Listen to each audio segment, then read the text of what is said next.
Welcome to PHALL Memories podcast. I am Lance, or Jelly, or Prince, as most PHALL people know me. And my co-host is Philip, or Any, or NFL, as most PHALL people know him. And both of us are from Calbeck Avenue. Our mission on this podcast series is to explore how PHALL, a small community in the Kingston 20 area, surrounded by Joesland, just across Washington Boulevard, Marvalley, Trox Garden, or Francis Land as I know it, Arlene Garden, Patrick City, just across the Sandy Gully, became the epicenter of football or soccer for some people in Jamaica in the early 1970s. PHALL was also home of some of the most legendary musicians and entertainers of that era. I was still going to PHALL Primary when every single Sunday a triple header was played at the original ball ground at the intersection of Calbeck Avenue, PHALL Drive, now Kennel Drive. One morning match and two evening match was played to a capacity crowd. These teams, Patosi Rovers, Carawina, Asphalt, Covey, El Furto, and Dreads, was joined by Marvalley Uenden to play in the PHALL Corner League football tournament. And every baller in Jamaica at the time wanted to play in a PHALL Corner League to showcase them skills as the first officially organized Corner League football tournament in Jamaica. In this conversation, we hope to capture the memories of players, supporters, and any members of the PHALL community, male or female, who want to come and share their stories. Your feedback and support will be greatly appreciated on whatever social media platform you might be listening, and thanks in advance. Like I say, ready? Today is Thursday, August 25th, 2022. I welcome back to another conversation about PHALL memories. Me, as usual, Jelly, our Prince, our Lance, as most PHALL people know me. My co-host today is Andre Taylor Damville, a guest from podcast number 3. So the people who are hear this are going to know who Andre is, and I'm not going to necessarily need an introduction to Andre. My co-host is Andre Taylor Damville. My guest today is Chris Baptiste, a name I'm familiar with, but I just can't remember the face, but I'll get tonight, who came to PHALL in 1968 from Harborview and lived on Chico Close, and only PHALL people are going to know what Chico Close there. And lived at PHALL till he married and left PHALL. But he's here to give his own story. So, welcome, Andre, introduce back yourself, and then Chris, introduce yourself. Come on, respect Lance, greetings PHALL Heights, and give thanks, Lance, for inviting me back to participate in the process of sharing memories. And welcome, Chris. As like we had discussed further, we know the names, right? And we remember the faces, even if we never interacted. We know who each other were at the time. So bless up. Yeah, man. And Chris, go ahead and introduce yourself. Yeah, absolutely. So I'm Chris Baptiste. Grew up in PHALL. We moved to PHALL when I was 8 years old. We settled on Chico Close at the time. And I'm just excited about the opportunity to share my memories about PHALL, because PHALL to me was a community that shaped the man I am today. PHALL is a community that I think all communities should be like. When you talk about it takes a village to raise a child, I think PHALL is a true depiction of that statement. So when anyone wants to talk about PHALL, or whenever I hear people talking about PHALL, I really get excited. And the truth of the matter is there's a lot of history coming out of PHALL, and I was concerned that that history would not have been captured. Not just the football, right? Because I know we're here to talk about the football and whatnot, but there is a lot more than just the football to PHALL. And I'm hoping that I can bring to the listeners and bring to the table my perspective of PHALL. I just want to say that I define us as there's three different type of people that lived in Permacar. There are those that were on front stage. There were those that were in the middle, and then there were those that were behind the scene. I was never a front stage person. I was somewhere hovering between third leg and in the middle. I hear you, Chris.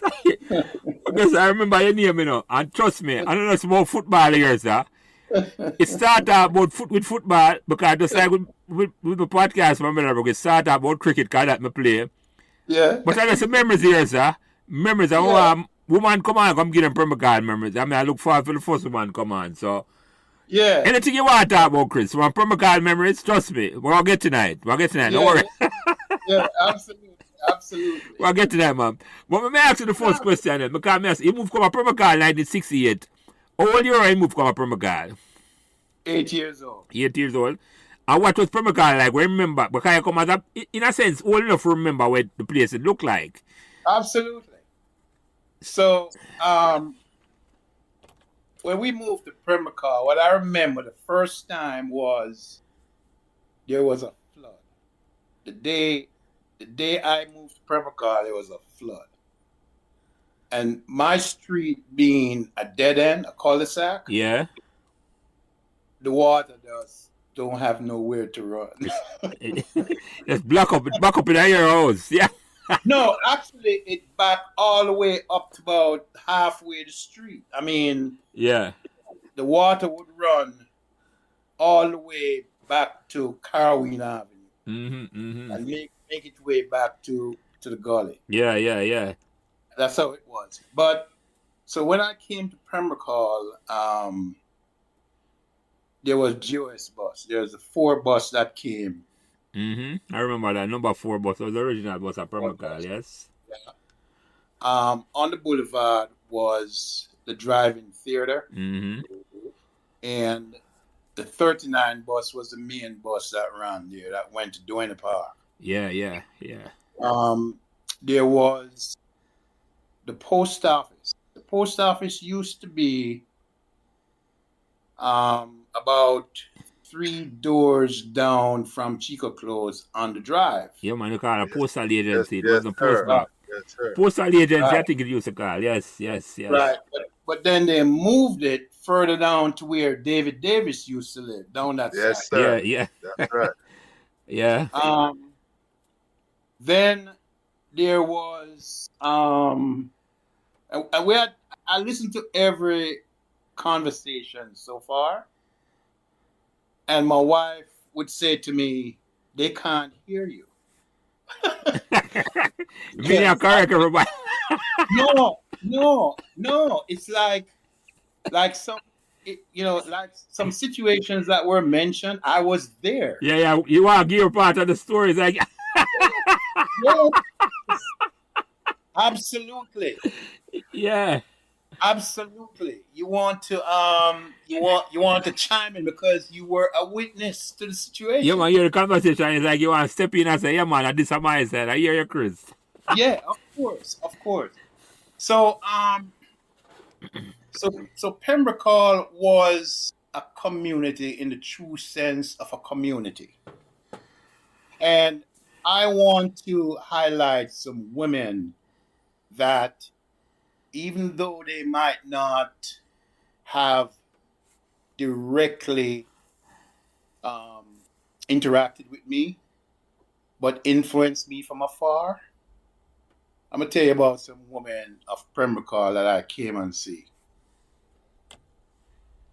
Women like Mrs. Harvey, Paul's mother. Mrs. Blair. Mrs. Blair? Mrs. Blair, yeah. Yeah, man, look on Patosa. Yeah, man. Prong of them mother, yeah. All right. Mrs. Palmer. Yes, my neighbor that. 2 doors from me that. Yeah. Yeah, man. Palmer. Yeah. I don't know if you remember a lady called Mavis. I don't remember. Oh, I mean, if you remember Mavis. What I say? Yes, you see, but I call it. Right. Another stalwart that from Permacar, man. Yes. Foundation that too, yeah. Yeah. Then you have Miss Scott. Penny mother. Yes, yes. When our sister, our daughter come up, Odetta come up on weekend to promise to come on. Yes, yes. Went to school with Odette, and we're going to get into that. Yeah. I don't know if you remember Peggy Dredd. No. Used to live at the bottom of Aqualitaville, but she was one of the first sisters to sight up Yeah. back in the day, right? But those are just a few of the women Yeah, that, call out from earlier. Yes, yes. yeah, and we can get into it some more because a lot of successes came out of permacar. Yeah, man. Yeah, man. Yeah. Right, so that was my initial thing about permacar. Now, down the bottom of permacar was so I talk about the drive-in theater across the boulevard, right? Then there was thermoplastic. Yeah, yeah. Them did the right on the left hand side. I go down. Yeah, Yes. No, I yeah, don't know if you ever got any of the plastic gravel to put in your fish tank from thermoplastic. of course, That of grey course. color gravel, man. Before No you got doubt. before you got getting the fish from Prince. Right. Yes. So, and even that too, I was so, guys, you need to understand this. When I heard Prince talking, right? Yes. Yeah, goosebumps came up on me, man, because I got introduced to Prince Backyard Mm-hmm. by Whitney. Whitney Minot. Yes, Yes. Whitney took me over to Prince. That's where I learned to make fish tank. It was me, Whitney, Eddie, and Johnny Shelley.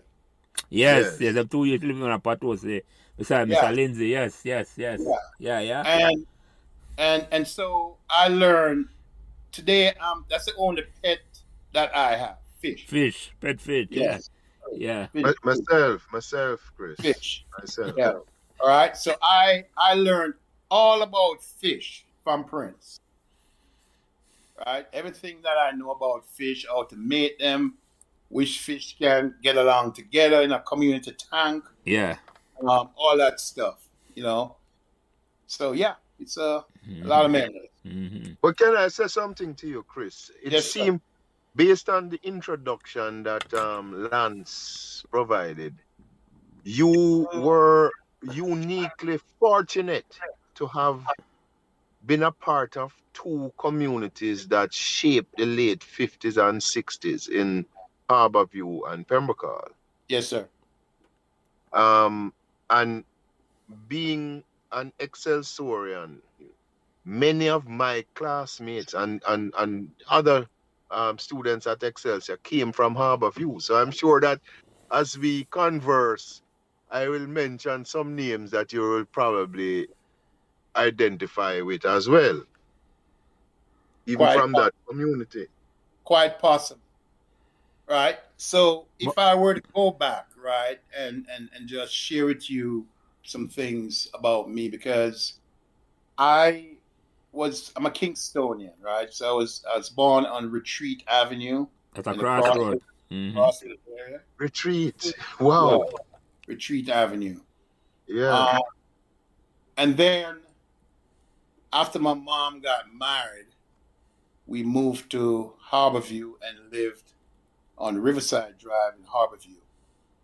Is that over the river? It's right on the riverside. When I say over the river, I know there was a section that people would refer to as over the river versus, right, I guess, regular Harborview. I'm not sure. Right.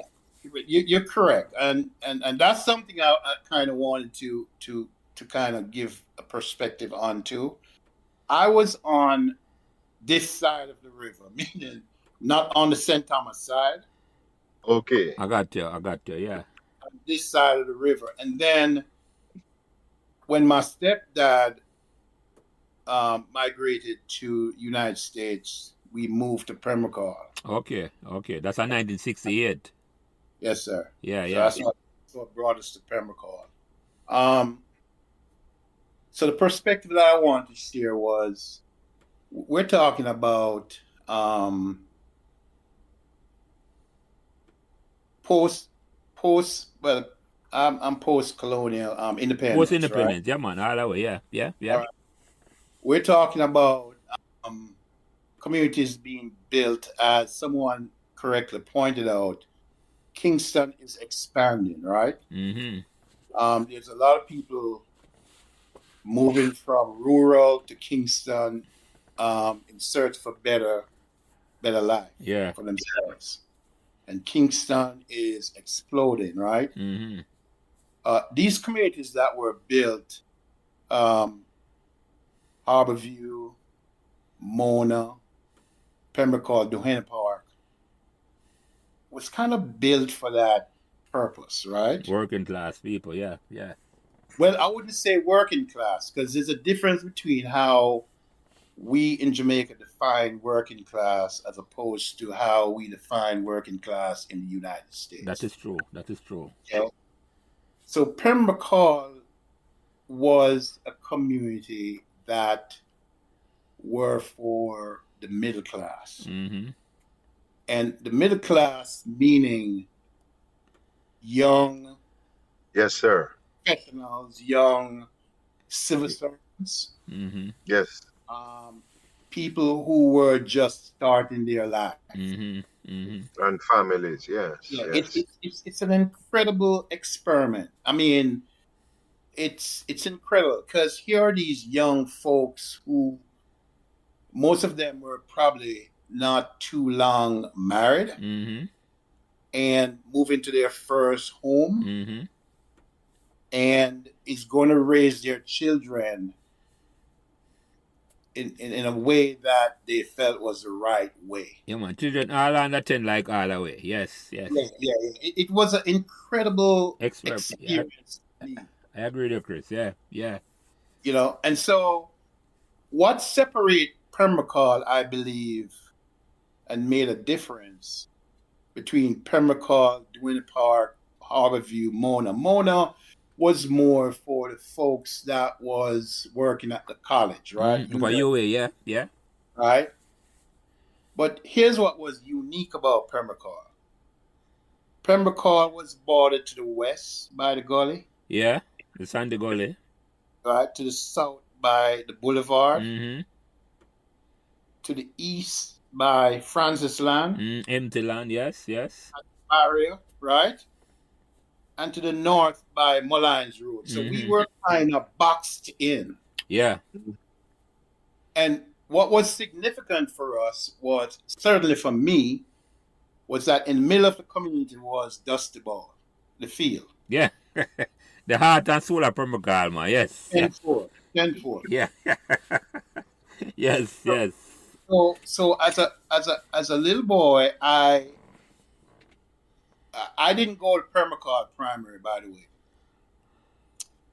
For some reason, I started off at Harford Tree Primary, and then Harford Tree Primary divided, and they started up Dunrobin Primary. So I went to Dunrobin Primary.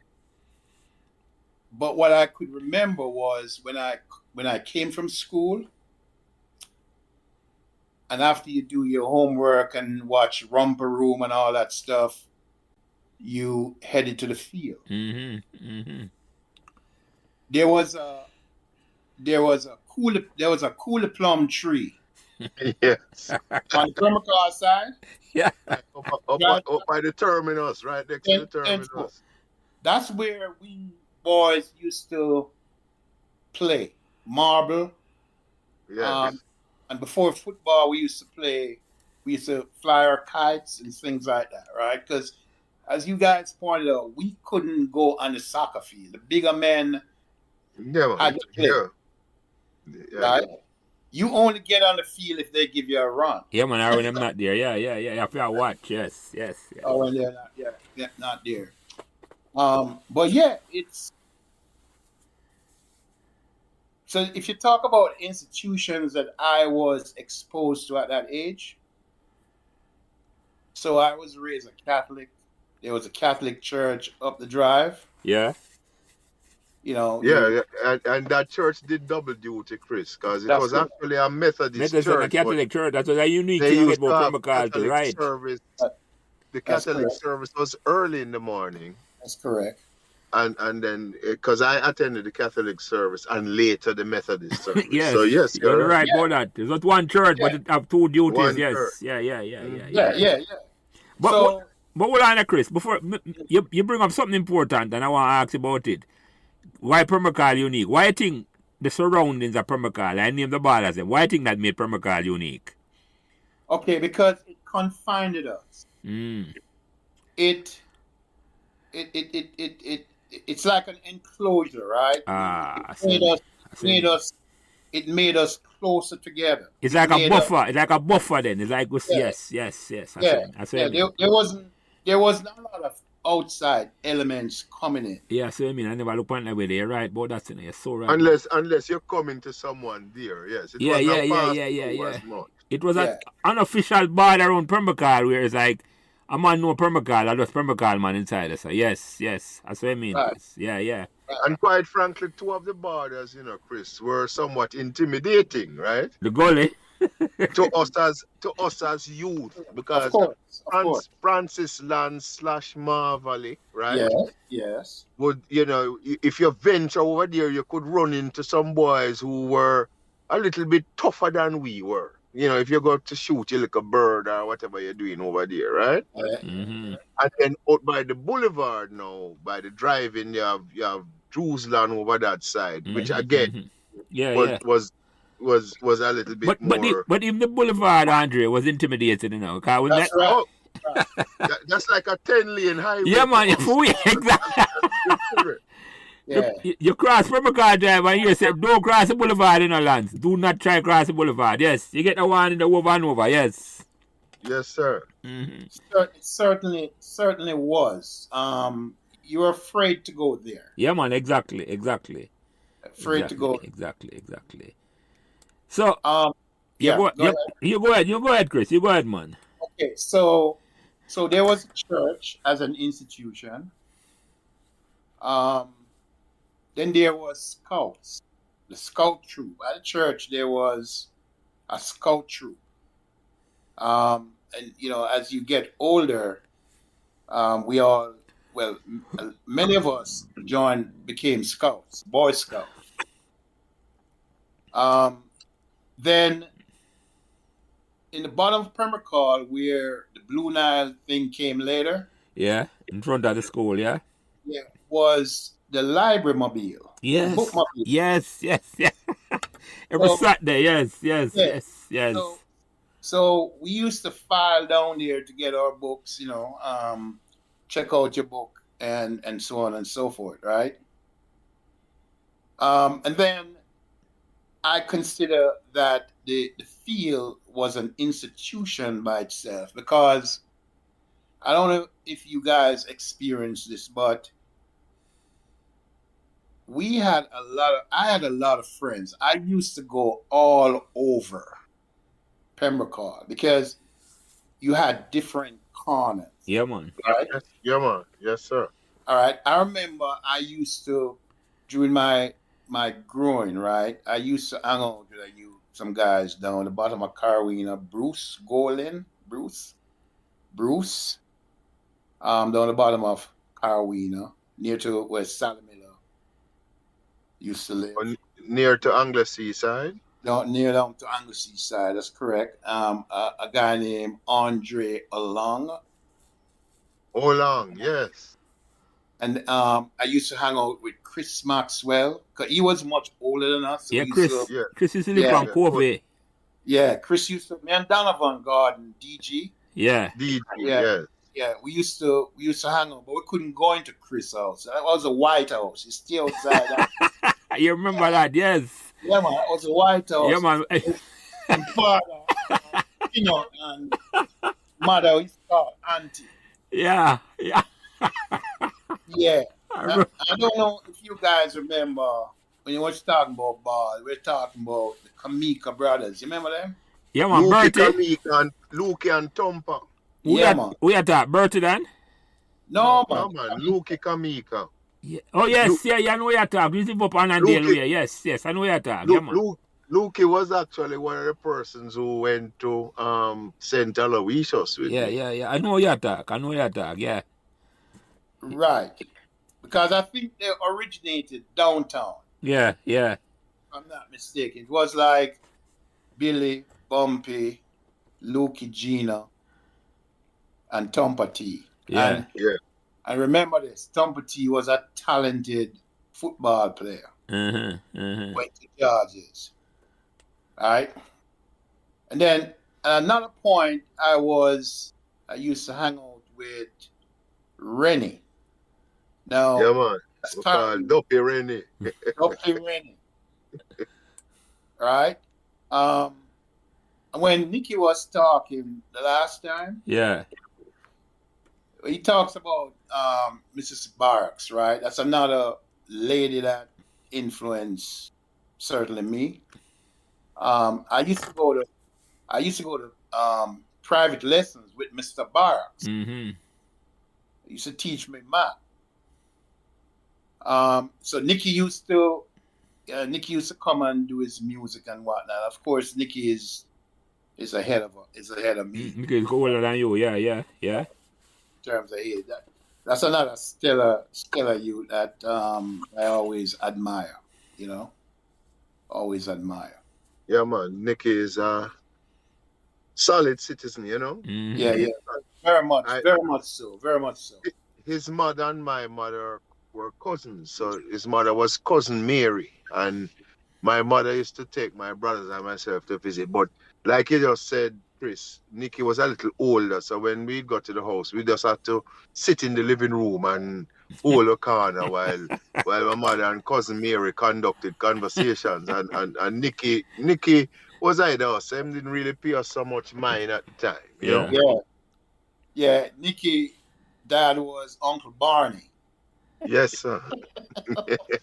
Uncle Barney. Right.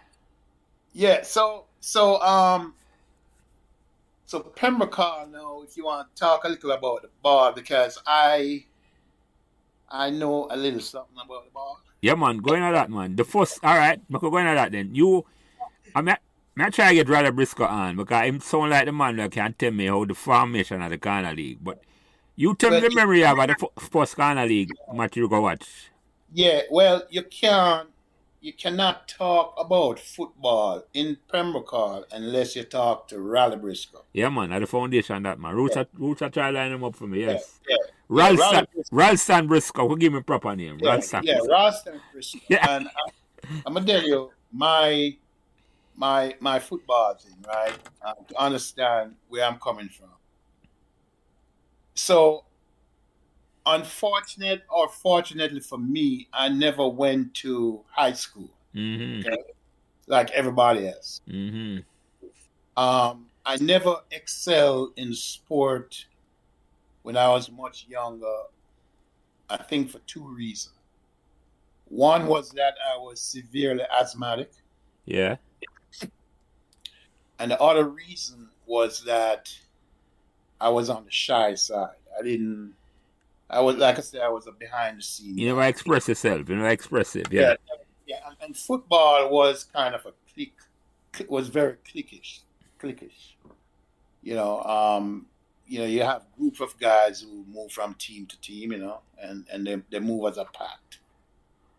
But my first stint with organized football was with subs. Sesame United ballers. Yeah. And then I went on to play like the Pepsi Cup and all that stuff, right?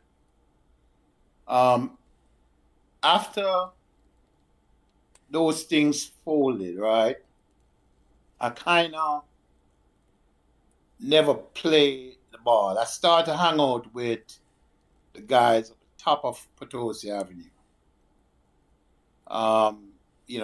We just start to, we play cricket and football and the triangle field. And, oh, yeah, man. Yeah, that's my field.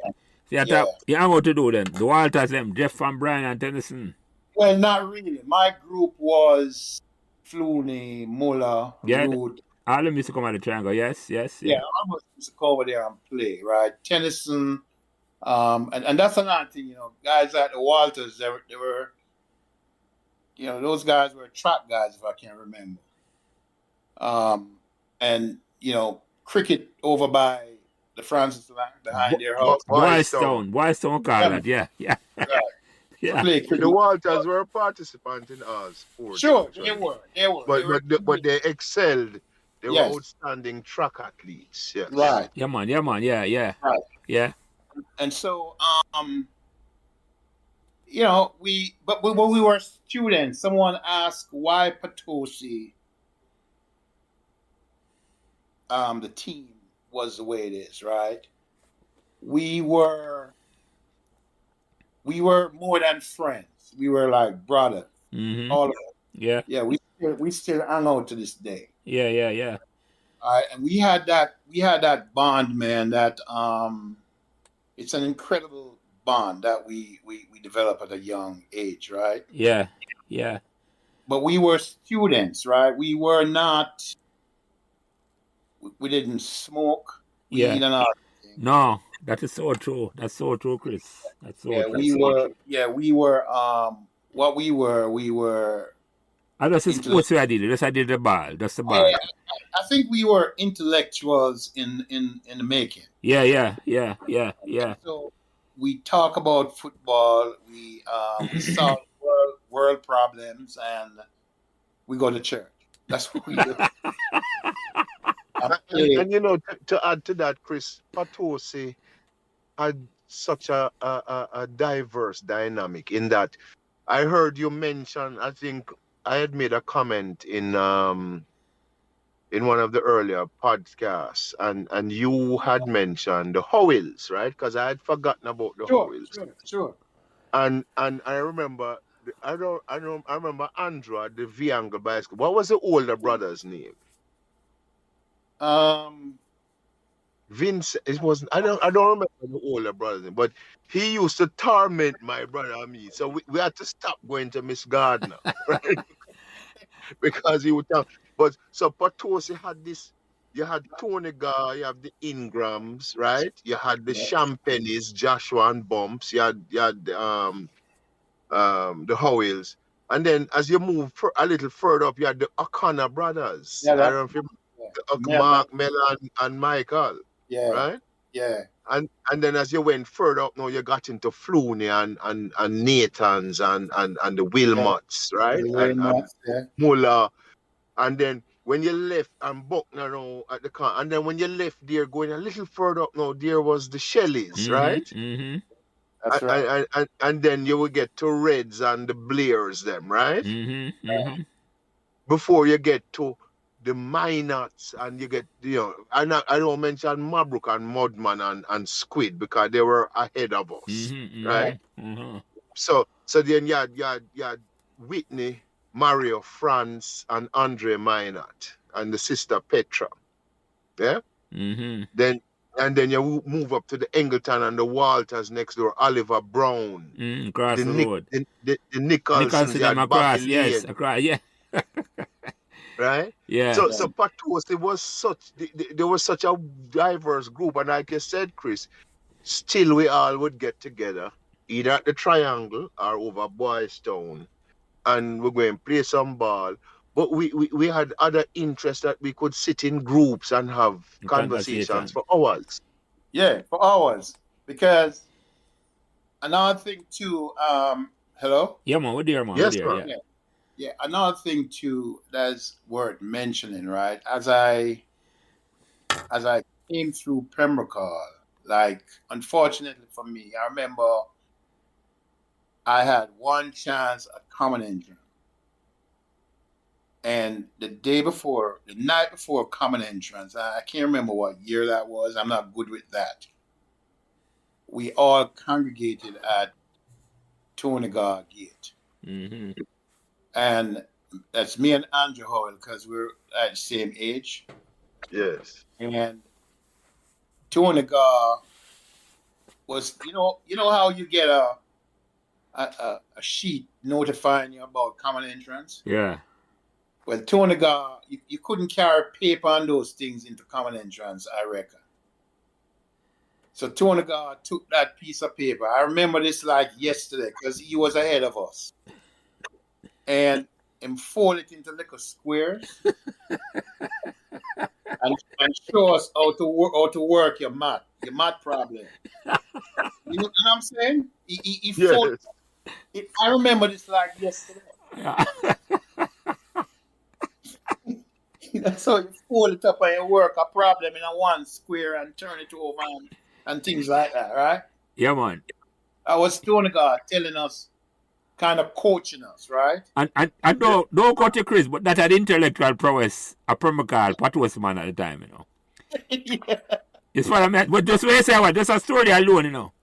When the man I use the paper and I show you maths a certain way, that he has to write it. Yes. Yeah. Yeah. That was an example of that, yes, man. Yeah, man, no, And definitely. I'm sure at some point we're going to get Tony Garn to explain himself. Yeah. But hold on. Before we go no further, let me ask something. When we get the name Tony Gar from, the name Anthony Milverton His Wills. name is Milton. Milton, yeah. So where the name Gar come from? Where the Gar come from? I was. Yeah, go ahead. Go ahead. No, he was telling me that he was actually playing scrimmage. And after a rough tackle, he ended up losing some teeth on the road. And the sound that he was making sounded somewhat like Gar.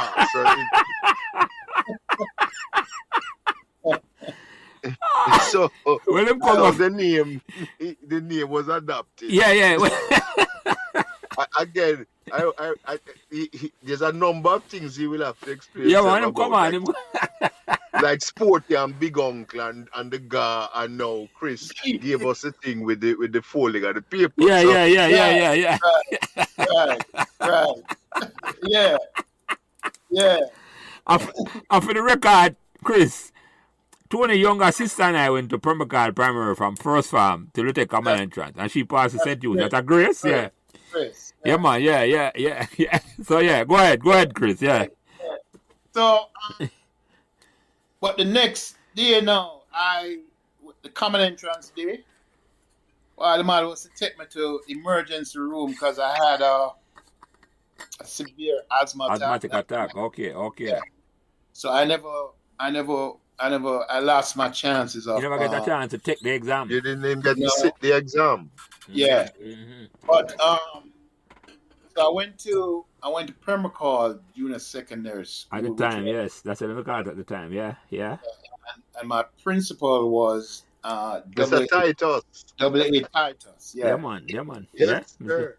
Yeah, was a very good educator. Mm-hmm. And I was supposed to leave at 9th grade, I believe it was. Yeah. Yes. But then they had some reform in the education system that gave us an opportunity to go 2 more years.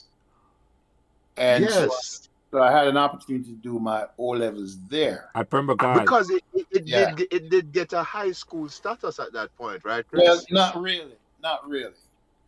It was still considered a junior secondary school, but there was something in the making, right? And so at the end of 9th grade, we sit an exam and they decide based on that exam whether you're going to go to continuous education or you were going to go to electrical or business or something like that. Okay. Apparently, I did well enough to go to the continuous education stream, where I did London. You did O-level, yes. I didn't know that. Yeah, give me some information. Were you there with Pokey, Chris? Yes, Howard and I went the same year.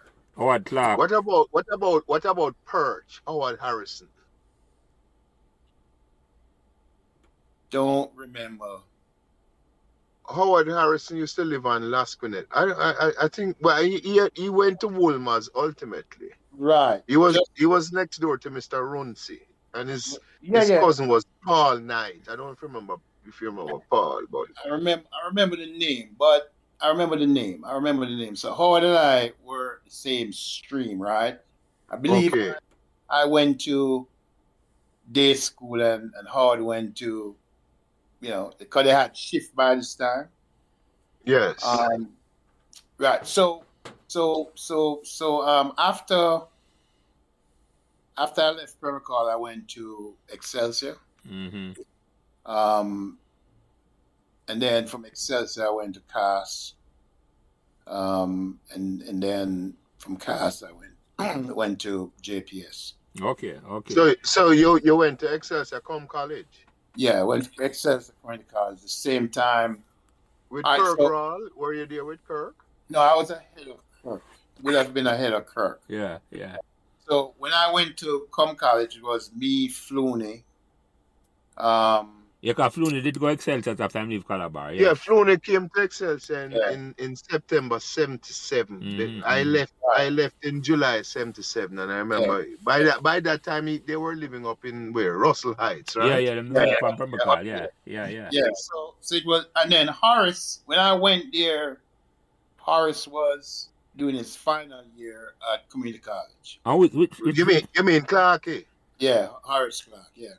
Right. So Clarke and I graduated together. When he came to Excelsior in business, right. He came with a couple of guys from Calabar like Hugh Brown and Heavy Clark. And that's Spooky Walla brother and I talk about?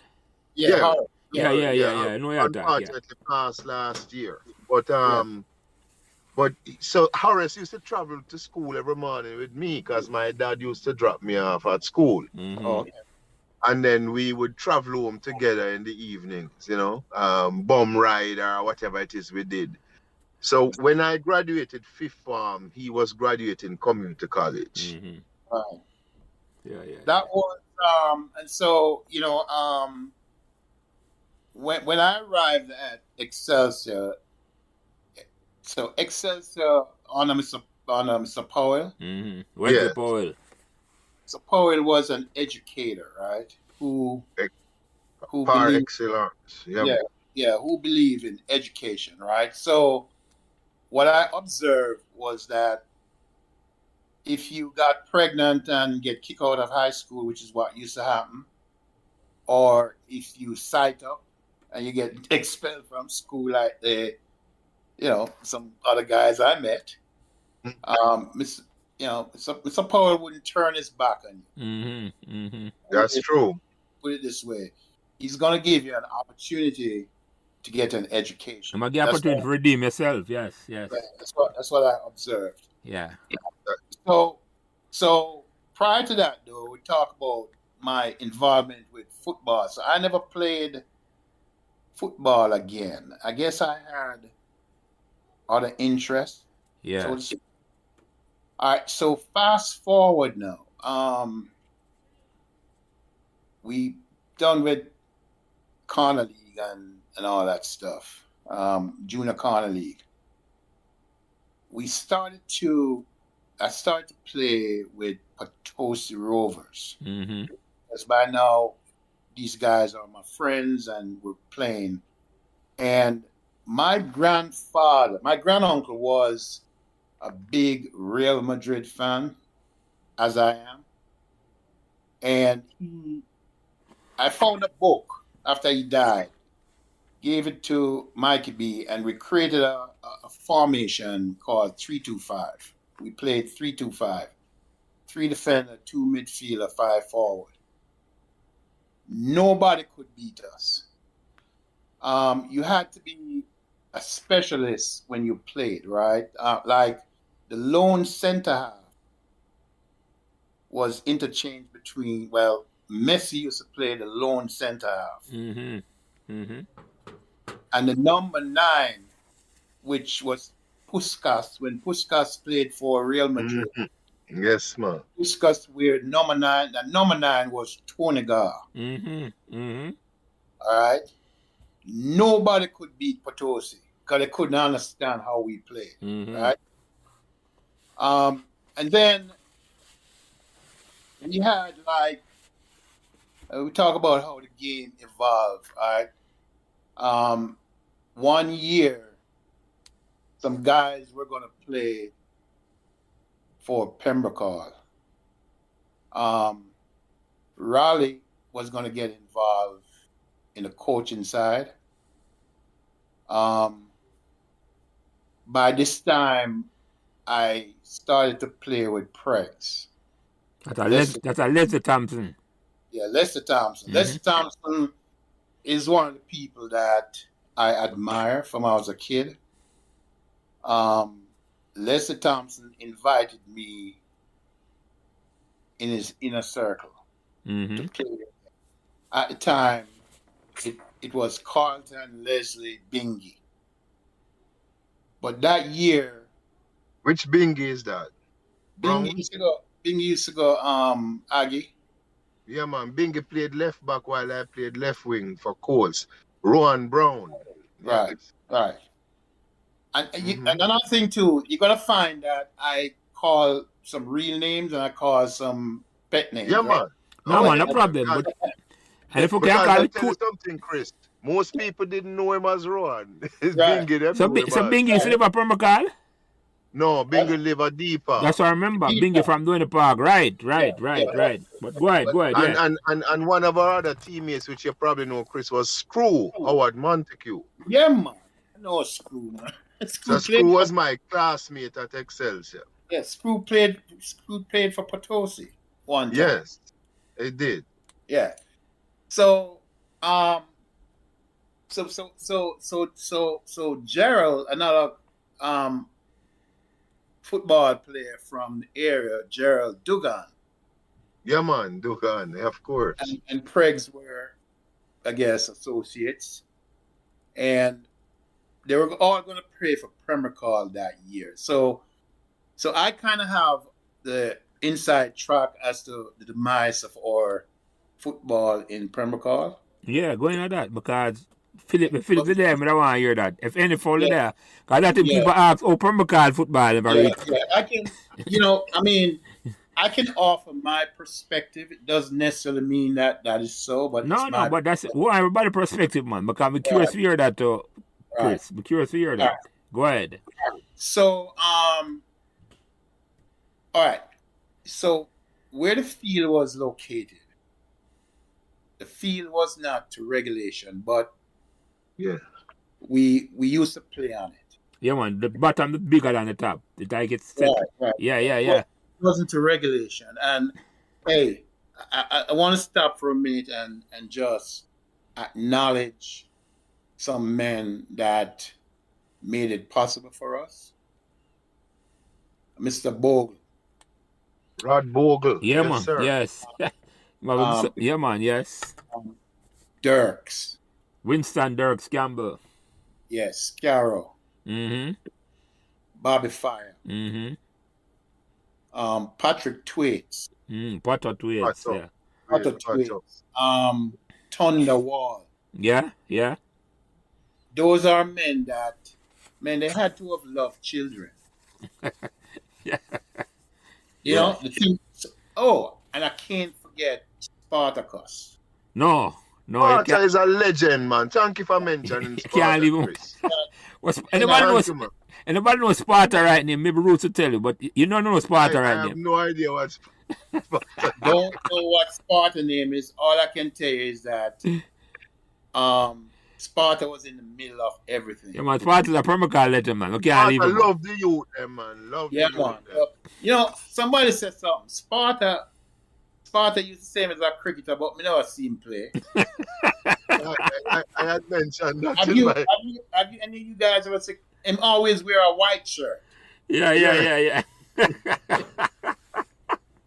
It told a tall tale to me about that one time, but I don't want to interrupt. I don't want to interrupt your thoughts. Go ahead, Chris. You continue. Yeah.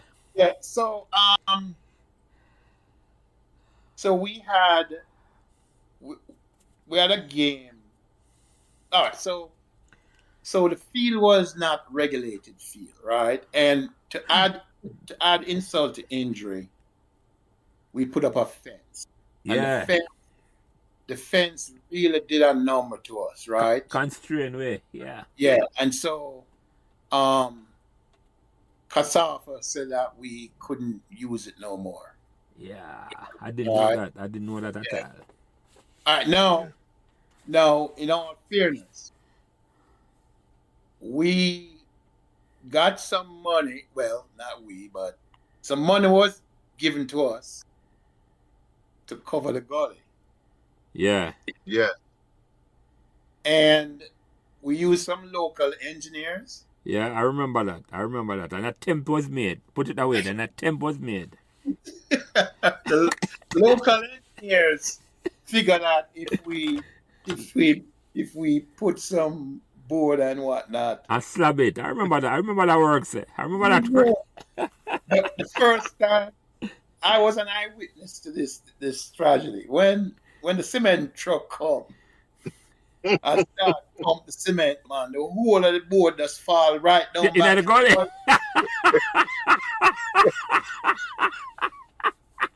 Yeah. All right. Yeah. So if you know Pembrokeshire, if you had inquired, you would have, if the local engineers had inquired, they would have found qualified engineers who would have advised them otherwise. Yeah. Of course. Okay, but they chose not to do that. Yeah. And so once the game moved to the junior secondary school field, Yeah. the vibes was never the same. Yes. Never. Chris, were you a part of the crew that had walked the goalpost from up the big field down to the school? That happened after Yes, I sir. left, so I missed that. Oh yeah, I was a part of that crew. And Ed planted that post too. Those posts. But hold on, Chris and Andre. For the record, what year that was? Because I agree with you, you know. I was 77. I agree with you. Late I agree with the two of us. Say, when the football moved from the terminus and go to the school, Yeah. everything changed to the football. I didn't. Wasn't the same. Yeah, man. Wasn't- Yeah, man. wasn't- I agree with you. I agree with you 100%. I never think about it that way until they put it there. So, but you're right. The vibe, everything changed. You know, Yeah, the vibe, it was not the same. And so here's another thing too, which I don't think we probably need another session to talk about that. Well, the other thing was the socio-political climate. Yeah, man. Yeah, roots are about that. That well known. The politics of 1980 changed that. But I think, yeah, man, I agree with that. We're not forgetting that. We understand that. We're not forgetting that. All who know about Pembrokeshire know that the politics changed the football of Pembrokeshire after 1980. That well known. But the point where I make about the field, I think it's even more important than the politics. Because I think the vibe, the shift, before the politics come and mash it up. Yeah, it did. But this kind of speed it up a little, if you will. Yeah. But we had all right, so Pembroke is putting together a young team. I know for sure I would have been on that team. Because I was gaining some interest. I had some talent. My dad had played professional football when he lived in Jamaica. I mean, as a youngster growing up. And so I had a little talent, right? So we had a game. A game was arranged at the National Stadium for this young Pembroke team to play the national team. Oh, the Jamaica national team? Yes, sir. So Pembroke is going to play the Jamaica national team. Here, who is on the Jamaica national team? O'Neal Russell. Junior scale. Junior scale, who was a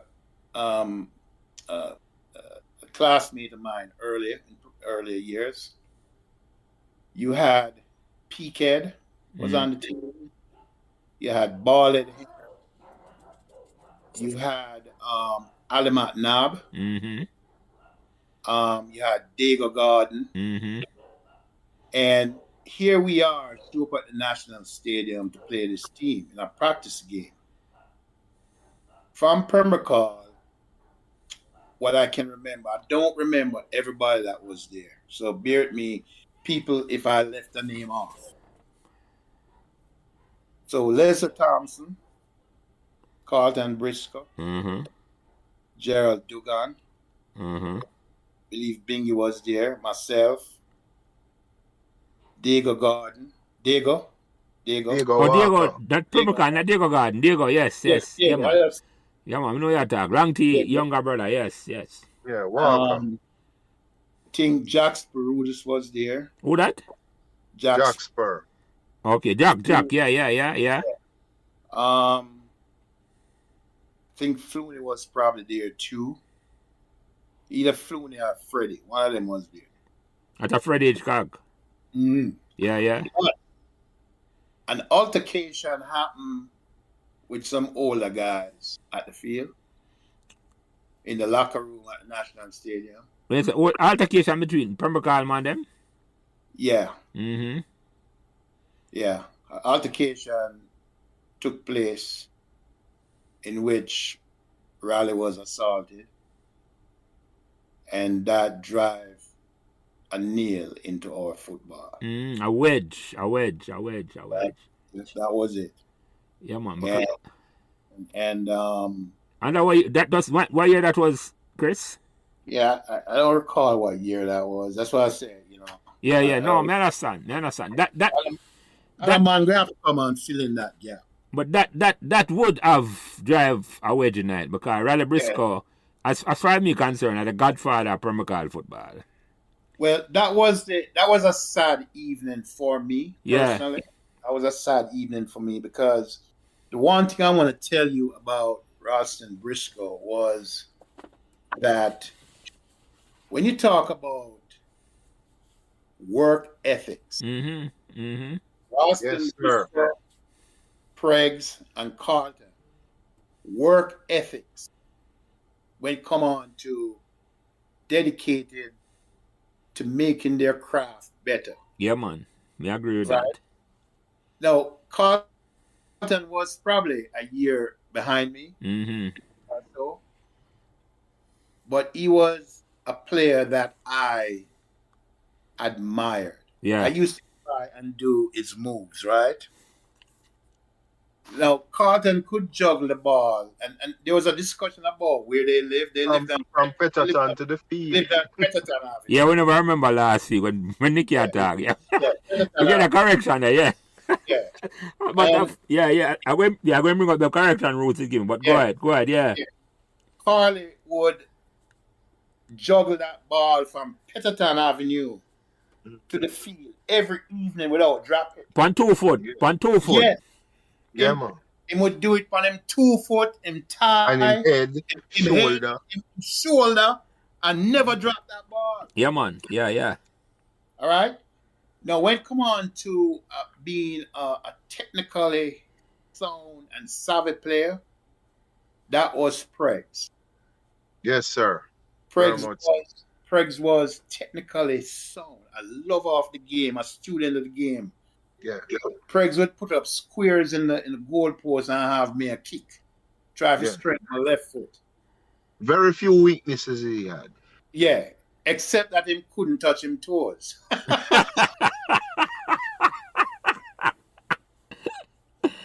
Right? Yeah. You know, but was a incredibly talented. Hold on, for the record, Chris, Pregs used to live on Petterton or Carwina. Petterton. He live near the Briscoe them. Okay, I got you. Yes. Yeah, got He live up closer to Errol Walker. Yeah. Yes. And and so those guys, you know, were lovers of the game. Can I say one thing to you, Chris? Just a little interruption. Carlton and I were benchmates from 4th grade and in his mother's class and then in Mrs. Scott's class. And we played Colts together at Excelsior as well as minor league in Pembroke. But one of the things that I admired about Carlton is I remember one year he decided, you know what? I'm going out for the Gibson team because Gibson Relays was coming up. Oh, yes. And people say, wait, you're going to run? And Carlton said, yeah, I'm going on the 200 run off. And Carlton went into the 200 runoff and won. So right away, Brady adopted Carlton and him gone to Gibson. He was at champs. And me had to struggle for beat him at the 400 sports day. In fact, Yeah. he beat me. As a Yeah. matter of fact. Yeah. So Carlton was a multi-talented and his fitness was just off the charts. He was prepared to play. Just to add to what you're saying, I was at champs and see Carlton run at 800. Yes, yes. Carlton Briscoe run at 800. He was probably the fittest, and I need to mention this, and people, this is the greatness of Pembroke. Carlton Briscoe was a captain of the juvenile team. Mm. And did you know that he made the Manning Cup team in second form, right? The year when Manning Cup returned, because when I went to high school, it was banned that year in 1972. So 73, there was no Manning Cup, which is when Briscoe came, when Carlton came to Excelsior. And so when Manning Cup resumed in 74, Carlton and a guy, Robert Young, and I think JC had Martin Woodstock. Those three were in second form and their respective Manning Cup squads. So very talented baller. Very talented player, and so but he was a player I respected. He was younger than I, but I was always respectful of Carlton because he was so humble. Yeah. And played his game, and he was very good at it. Let me say something about Carlton though, because unlike me I see him from a distance, because I'm a little older than me. Him and Patrick about the same age. But he was in Patrick's class. Yeah, right. Him and Patrick, right. Yeah. That's my older brother. But you one thing we respect with Carlton now, I'm just a test one I say. The work rate. But Carlton and Raleigh, when Raleigh play not minor league, corner league or major league for Pembroke. Yeah. In a Raleigh warm up, Raleigh shot soaking wet. Yeah, wet. Yeah, man. And when you see Carlton at work over the school, morning, noon, and night, the work rate of the man they have, man. They never have no doubt say the man they excel in football, man. To the work rate they have. Yeah. The rumor had it that Raleigh used to anoint his body with fiery jack before him practice, so he would not stop running. Yeah. Yeah, and so with regards to the Pembroke football, right? And we can go on and on and on because I used to when I was allowed, there was a guy who used to live next door to me named Rolando Jacobs. Went to Calabar. He would take me to the field with him. Because I wasn't allowed to go to the field allowed to go to the field. When Sunday match I play, when the double them I play on Sunday, yeah. There used to be 3 games. Yeah, 3 games. Morning and one man and 2 evening match. Yeah.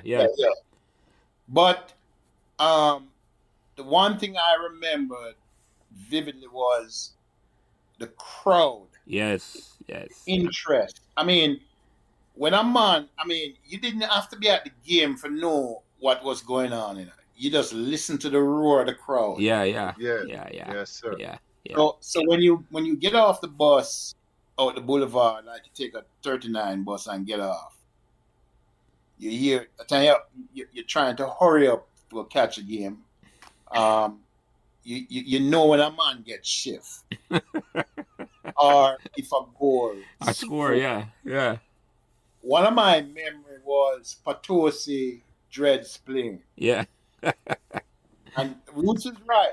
They got a baptism. Yeah.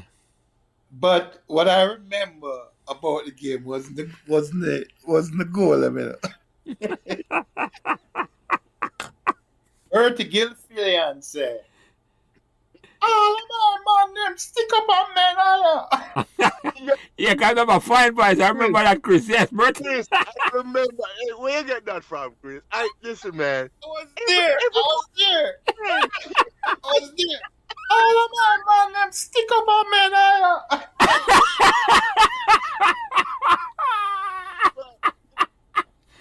Yeah, so Bert used to talk. The great Bert to that. I forgive him that. All right.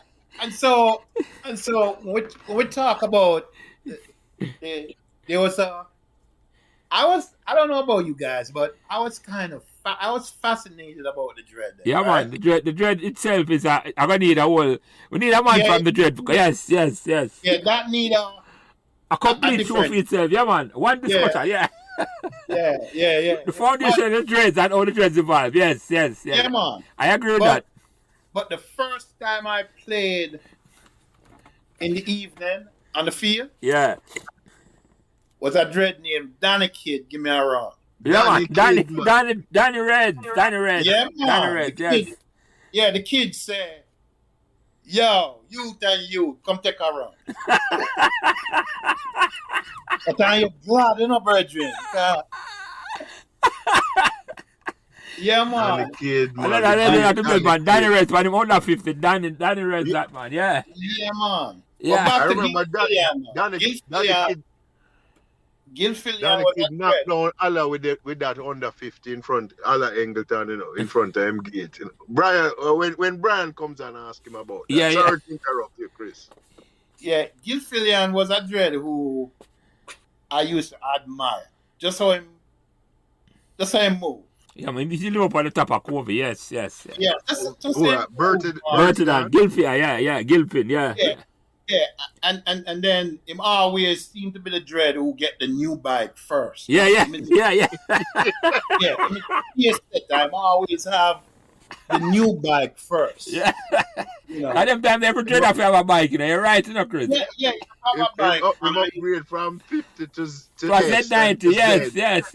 And to Z, you know. Yeah, man. You know, Gilfillian, man. I used to have a way where him just cut a little dolly and... Yeah.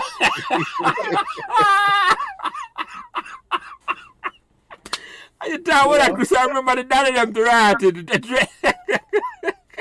If a dread can't dolly him can't get the bike, you know, yes, yeah. No, there were certain of the dreads who were known riders. Danny Kid was a respected rider. And one of the baddest bike rider in Pembroke was the great Logman. Yeah. Oh, yeah. Okay, so yes, we're about that now. So Vishu, you remember Vishu, right? Yeah, man, tool on them. Yeah. So, you know, Vishu out at the boulevard, and his logman come down and pull over and offer Vishu a ride home. And the rest is history. Yes. Did he make it to Patosi? We should come off of the bike in a bridge, you know. I swear he must have wet his pants. Because Lug was no ordinary rider. No, my daddy with Bishop on the back. Yes. Lug was no ordinary rider. Yeah, man. So the football, I remember some guys, right? You know, like I said, the guys I remember. I remember that team you guys were talking about called Rest of the World. Yes. Nicky talked about it. I don't have no memory of Rest of the World, Chris. Yeah, man. Rest of the World was a wicked. Yeah, that team. Nicky said, but I never know about Rest of the World at all. But tell me about it. Tell me about it, Chris. I can't tell you a lot about it because I was young, but I remember Rest of the World. Remember when Big Uncle used to play for them? Yeah, that's a love, brother. Yeah. Yeah. Remember Punky Nani? Uh-huh. Yeah, Richie Sample, brother. Them had some formidable players. Yeah. You know, them kind of remind me like a Brazilian team, you know? Yeah. So when them get the name, I mean, every other team in Pembroke have a name off of that. I have no idea, man. You have to ask man like Raleigh. Them yeah. You must find out about Well, that. I believe Raleigh was a member of that team, wasn't he, Chris? I don't remember. But I wouldn't be surprised if he was not. Yeah. Surprised if he was not. It's almost like at the rest of Permagal, man, them they play on that team there. Like Yeah, it was Right. All of the teams that had a street name, and then this was yeah, the rest rest of the of the yeah, team, the rest of the world. rest of the world. Yeah. No, that's a plausible explanation. yeah. Yeah. It's a plausible explanation. But there's some individuals that I kind of want to talk about, right? Yeah, man, you go in night, man. Go in night, Chris. Yeah. I think that when you look at talent in Permacal, I'm going to bring back a guy named Orion Maddox. Yes. Yeah, man, Mr. Maddox. Yeah. Play for Green Sparks. Yeah. He used to live down Are at the you in bottom of touch with Patosi. Orion, Chris? Are you in touch with him? Are you in touch with Orion? No, sir. From Orion leave Jamaica very early. Yeah. Right, he did. Him and his family. Yeah. Never hear about them again. I have to ask Tony Guy if he has ever. Tony Guy, yeah. But Orion Maddox was one of the most talented soccer player ever leave Premier League. Yeah, I remember him too. I remember him. Very, very talented, right? Could have kicked with either foot. Early. Yeah, very early. But I believe that one of the best, when I used to watch the game, even when I started playing first, we used to play 4-2-4. Right. Tony Guy and Roddy Thomas were the best up front. Yeah, man. Tony Guy's senior ball. Hold on, for the record, Roddy Thomas used to live at the time. Patosi? No, man. Roddy wasn't a permacar. That I say right. That's a no word. He was an import. I used to play for Virtech at the time. Yes. He was an import, always on him tour. Yeah, man. Bad man. Yeah. No, you have it right, man. You have that right. Yeah. Let me give you another name. 1 year, some youth come from Jewsland. Dango D coach some little Dango D. Great Yeah. Yeah, the great Dango D, the original greatest ball of that. Yes. Yeah, and bring some youth. Come over and play for them. Play where that game. Them play for the Sparta Cup. Now the Sparta Cup was like a shield with some kinds piece on it. Yeah, I remember that name there. They call it Chris Sparta Cup. I remember that, man. Yeah. So the man them come over and I don't remember who them played, but them win the competition. You have a youth on the team named Benjamin Hines. The great Benjamin. Other man can probably talk about him. But him come over and they play for Permacar one time on a Bobby Fire. I know the name of that, man. I know the name of that. Wicked player. I think he used to play a wing. But Tony Guy and Roddy Thomas used to play up front. I think them were like 4 and 9. And they used to play a centre forward. One was attacking centre forward and one play behind slightly. But them two they had a chemistry and them score a lot of goals. Then there was a guy who I was talking to Mikey Buckner about the other day named Nango. Ken Nango. Yeah, man, yes. No. Yeah. Kendis. Kendis Nango was another. Nango was a nice baller. Nicky talk about him because Nicky play on the Calabar Money Cup team. Right. It was a Calabar man. Yeah, it was musical. And then you talk about import. You had a guy named Leroy Dias. Yes. Dias. I remember that name there. Yes. And then him leave and went and played for a KC guy. Leave and played for I think he went to Cavaliers. Played for Cavaliers and then I don't think he left Cavaliers after a while.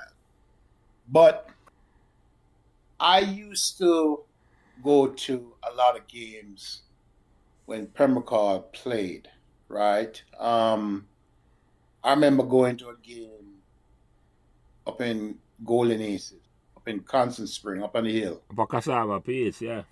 Yeah.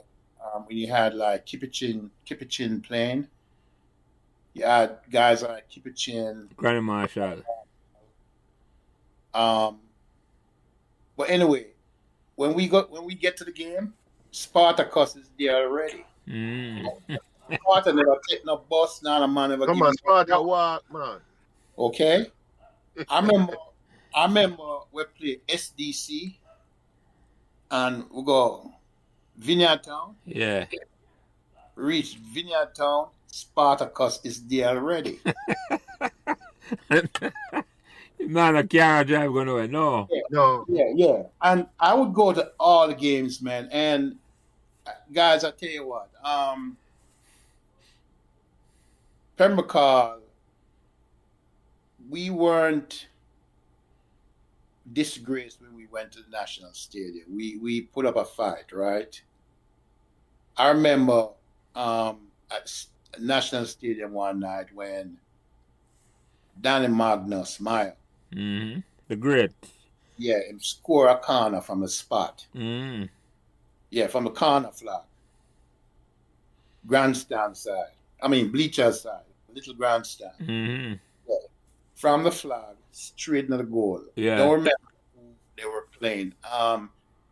And Roots talk about his talent and why I've never met the team and stuff, but I want to offer my perspective as to why I think Pembroke really never made it up, where it's supposed to be. So Pembroke had a lot of formative players, right? But if you had the ambition to represent the country at that time, you had to play for one of those teams that Roots was talking about. Yeah, that Roots attest to that. Yeah.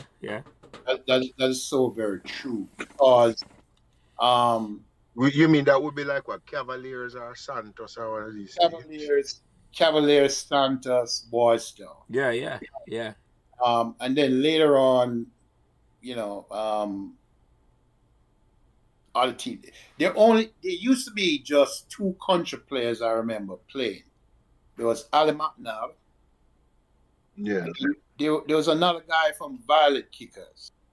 Who was that? It's not Noah. You remember that guy Noah? Well, Noah was after, right? Afterwards, Noah Sterling. Noah Sterling. Afterwards, Noah come on. Yeah. There's a brown skinned guy.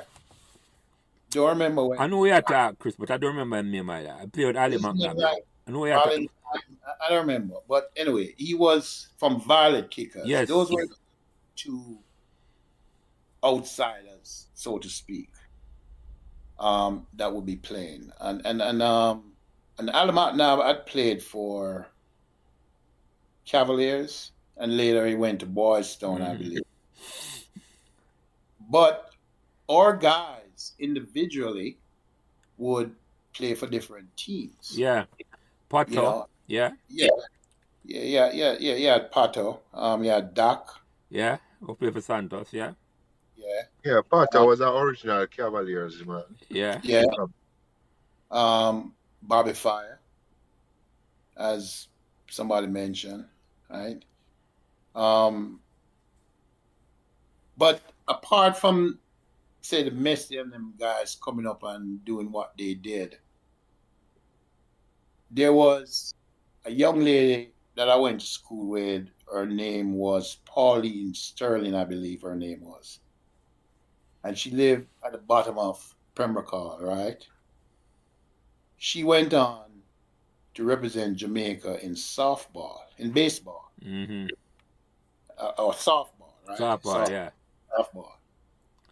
And then don't forget about Sharon Twitts, who played netball. That's a part of them sister.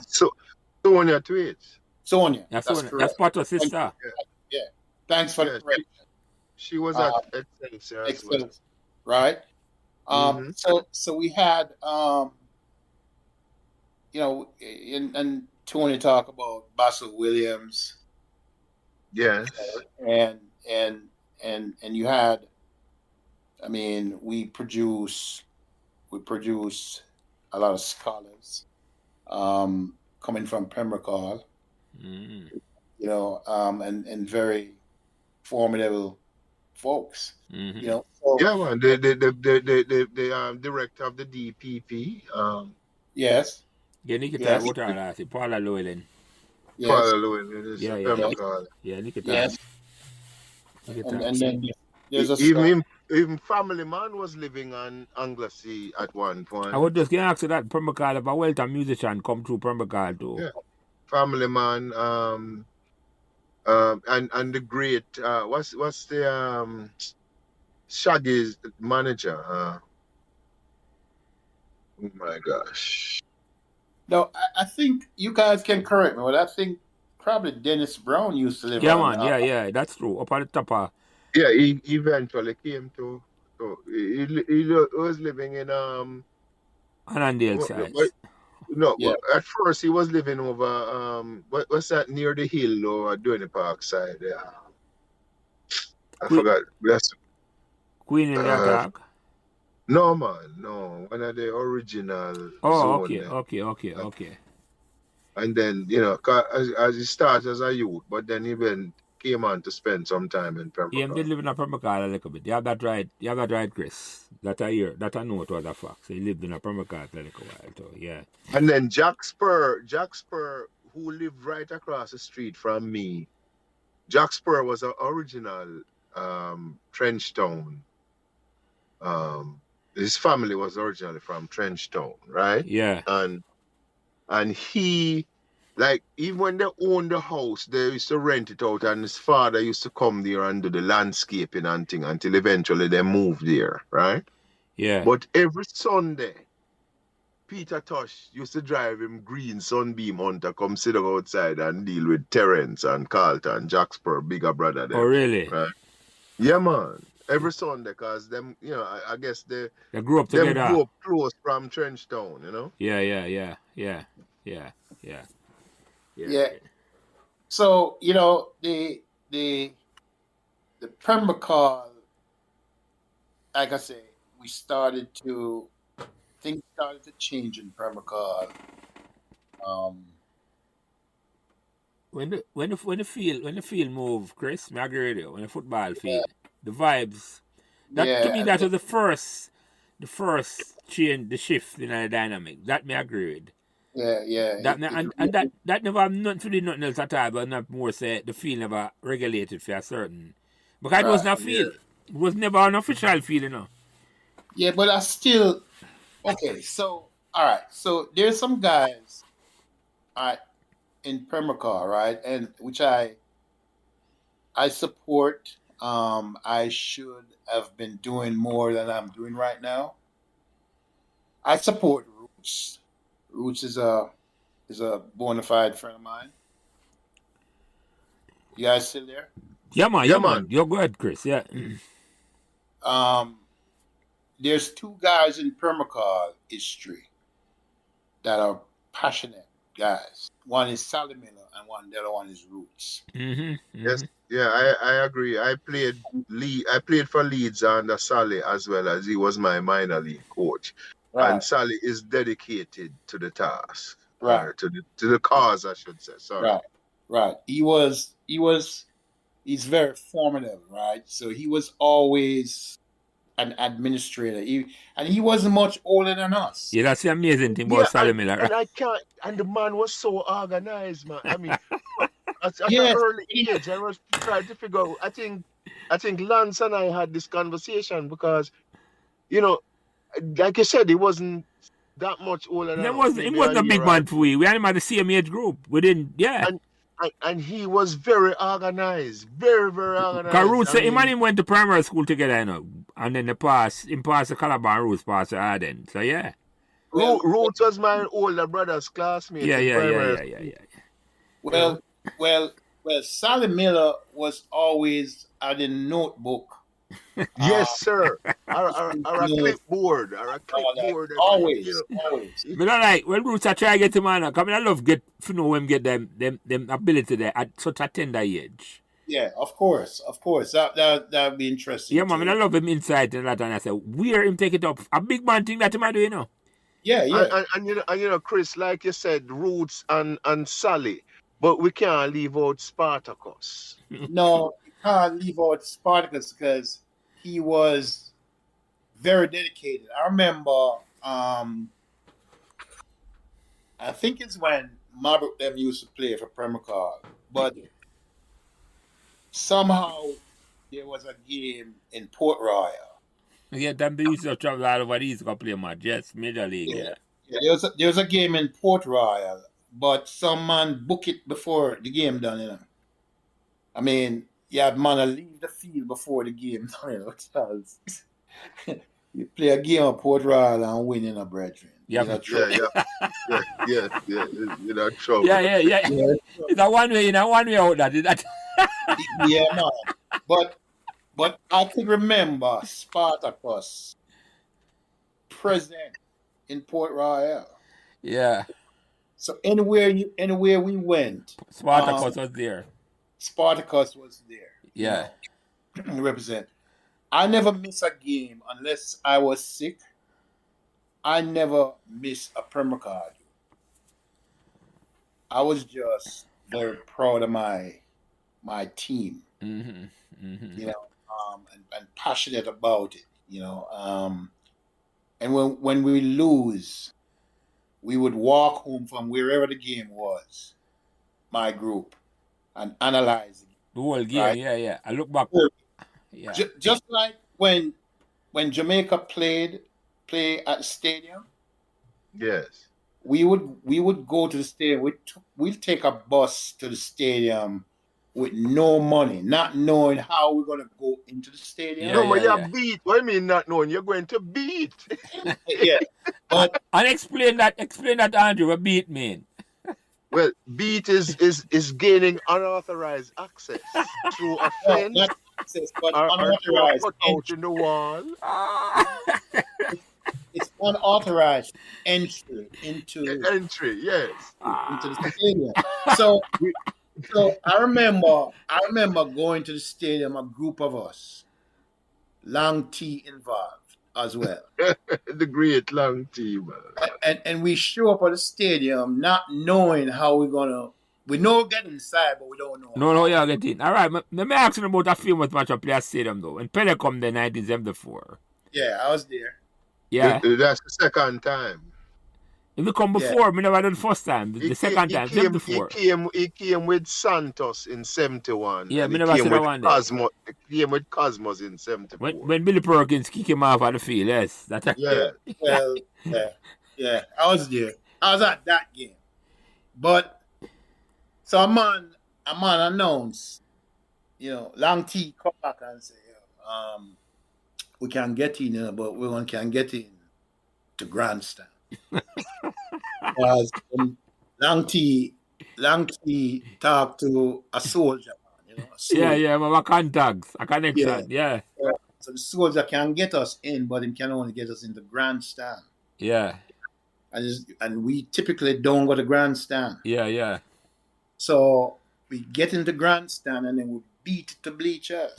Why them should have put him out of the stadium. Yeah. I tell you, wait down, man, you go around in the bleachers. You want a grandstand? You have to beat for a grandstand. Yes. Yeah. But you wanted to go join everybody else in the bleachers. Yeah. Yes, sir. Because they say you support, they say your friend them there, and the bleachers. That's where everybody who is anybody is. Yeah. Yes, to bleachers. It's a grandstand and bleachers. But may I ask you something, Chris? You have any brother and sister where you grew up with a Premier Card? Yeah, I had my two brothers, Andrew and Robert. They went to Premier Card Primary. Younger brothers? Yeah, younger brothers. And then later on, my sister came. And it's funny because when my sister was celebrating her second birthday, Horace, we decided to put a party on for my sister on our veranda, right? Yeah, that's up on Chico Close. Yeah, and Chico Close at the time. And, you know, we went over to Miss Gardner shop and bought us some... A Miss Gardner shop up on Batose. Yeah. Yeah, man. We just have to make sure people understand. Yeah, man. Yeah. There were 3 shops that we used to go to. Mr. Runzi, Mr. Gardner, Mr. Lindsay. Mr. Lindsay shop, yeah. Yeah. And There were other shops around, but those Right. were This ones. was on Calbeck. This was a the little original further. for we, Yeah. Calbeck, yeah. There were more shops. Shops on Carolina, shops around. But anyway, those were the 3 shops we went to. So we went and bought these cake, Iceland cake, some little square cake. You look a square one, then? Yeah, man, and different, so pink icing and stuff like that. Yes. And so we were having that party, and Horace came with his music set. And who's Horace again? Clark again? Horace Clark. Oh, that's a pokey bigger brother. Yeah. Man. My boy, Horace- my boy. Horace going to play out for us, right? So he's bringing music. You know, his music was packed up in a shoes box. and we were, God rest his soul, man. We were talking about that the week before ours passed. I couldn't believe ours passed. You know, Chris, I think I saw a photo. Did you visit one year and you and Horace took a photo at the gate or something at his house? Yeah. Took a lot of photos, man, because in later years now, Horace was my patrol leader in Scout. Yeah. You know, Right. and Howard, was we all were in Scout together. Bruce, the guy's name that was about Bruce Goy, it was Bruce Martin. Mhm. Bruce Martin from Carolina Avenue. Charlie T. Guys, remember them guys? Mhm. Who that? Charlie T. Yeah, man, yeah. From Anglesey. Yes. Yeah, old timer. Big Carolina. Timer, yeah, man, timer. Old timer. Leon Spinks. Leon That- speak. that- So Leon used to live on Pontchartrain, you know. Leon Morris, man. Leon Morris. Yeah, man. Him Leon. live on my street. Him live Right. on Pontchartrain. Yeah. He had a younger brother, Robert, who died when we were in primary school. Yeah, that's correct. Those were, some guys who played the game, played it hard, dedicated, Another talented guy that we talk about was Diego. Yeah. Man. Pembroke Diego, that man. Yes. Devon was very talented. Just in everything, just never, get the opportunity. In everything. I mean, Devon was one of the people that I grew up interacting with daily. Because again, he was on Pantry Pant as well. And we played table tennis together. We played cricket. We played football. I mean, we did everything. And very talented guy. In fact, I just recently reconnected with him. So, we're back in touch. And Devon now, Diego you talk about? Diego, yeah, man. Yeah. Very talented for true. All sports, any sport they give. Yeah. Yeah. And so growing up you had guys who were excel in track, the Walters. You had David Davis down the road. That was David, yes, man. David never gets sick. He was poised to dominate class 2. Yeah. And beyond. David, yeah. And beyond. You had so many talented people, but more importantly was the camaraderie, Yeah. You could go to different corner, every part of Pembroke Hall, and that's why you can ask Raleigh how the name came about. But I had believed that it's because you had so many corners, man hanging out on different corner. I mean, it wasn't just Potosi man and Covey man. You have man up on Annandale and Aqualita and yeah, man. Chesterville and Clydesdale and Carolina. You had different pockets of people hanging out. So we've been through the ups and downs. As a little boy, one of the things that I remember vividly is there was a shootout in Anglesey when I was a little boy. Oh my Yeah, gosh, man. man. Yes, Yes, yes, sir. yes. Some, And I remember that too. Yes. Bloodbath. yeah, Man. yeah, that was that was a frightening time. Yeah, yeah. Around about the same time when the rumor was talking about Mr. Brown in the coffin. Yeah, yeah. Everybody had tried to find out. And the coffee just leave. The coffee just pass and nobody see it. Yeah. Always just leave. Coffin always just leave, man. But you mentioned something, Chris, and it's very important, When I grew up in a Pembroke, there's no, you could, as I say, you could have gone in a Pembroke, and you couldn't tell which political party anybody in a Pembroke belonged to. That's how Pembroke was. That's right. That's the beauty of Pembroke, There was nobody never wear them politics on them sleeve. Yeah. The only thing them wear was just Pembroke. We live at Pembroke and we was one. Yes. Yeah. It and so that's why I was saying, some of us are observers. Some of us were Emily Durkheim would say you have front stage behaviors and you have backstage people acting. Mm-hmm. Yeah, well, when you observe how Pembroke had took a turn, Pembroke started to take a turn and became divisive when Pilot Francis introduced Dummy Abra. The whole. I'm not knocking it, okay? I'm just saying. So Dummy Abra, the spirit of Dummy Abra. If you love me, join me. A sense of Pan-Africanism. Yeah. And I think that came at a time when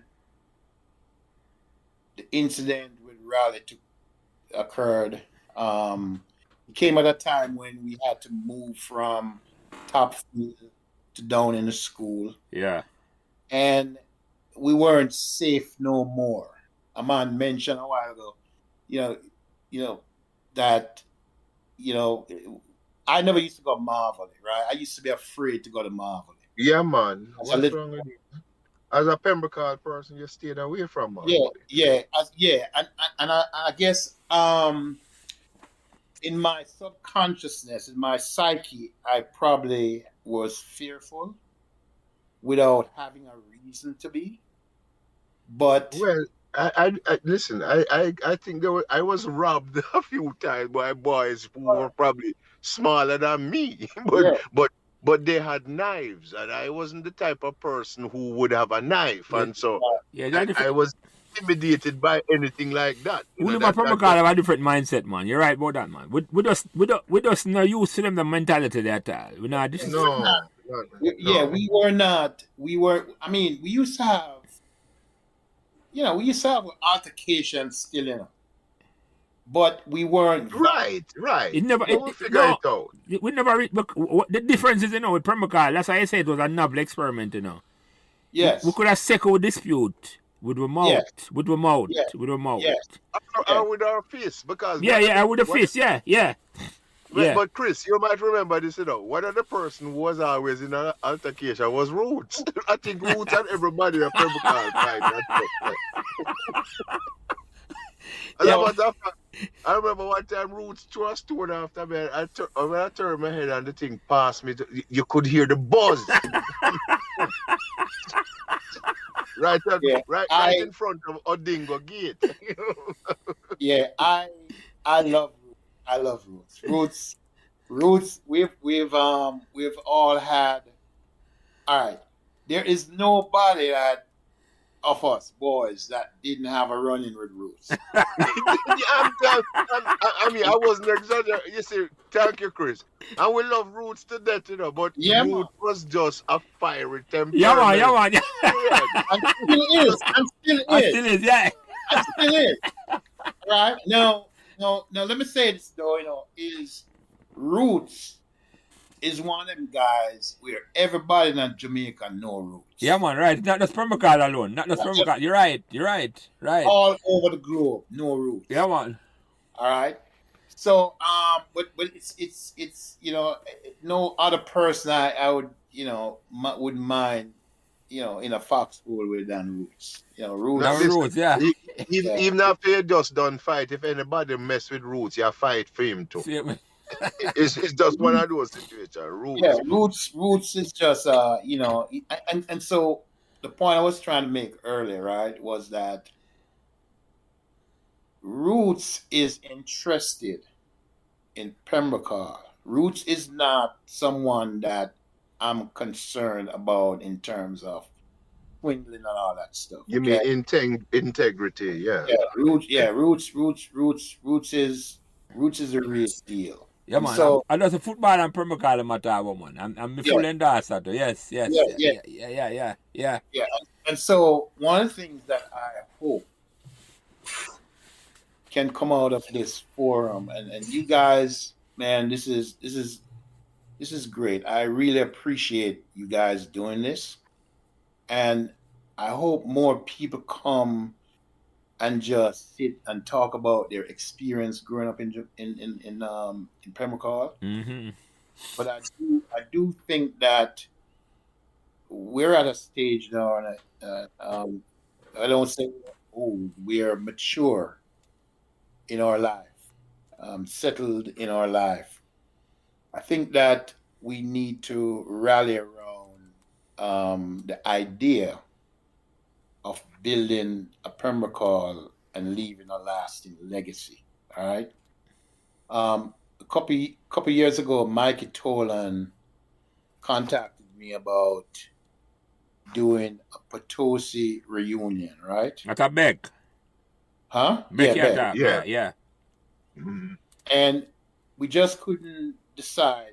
The group was just split. Like, some wanted to do it in Miami, some wanted to do it in Orlando, some wanted to do it in Jamaica, right? Jamaica would be the right place to do it. But when we start to look at a Potosi, we reach out to some other Potosi people like, Janet McDermott and some other folks who, Janice Wills and all those people. It's like, all right, if we're going to do that, something needs to come out of it. Like, let us do something for the primary school. Yeah. And so we say, okay, when you start to look at that now, things start to expand because yes, you guys wouldn't you all know, but the primary school has produced so many people, so many great people. Yeah, man. Pembrokeshire primary alum. Yes. It's like, to me, it's a treasure trove. It's something that, in other words, the event that we were talking about was bigger than Potosi. Yeah, man. Yeah. Right. It's Pembrokeshire. Yeah, it's bigger than. It comes right back to Pembrokeshire. Yeah, it go right back to Pembrokeshire. You couldn't do it justice enough without the broader Pembrokeshire, right? Yeah, you cannot isolate anything in Pembrokeshire and not go full fledged. I agree with you, Chris. Yeah, it's too it's big, and I hope that this is a forum that can lead to or evolve into something, very tangible, something that's gonna last, right? Yeah.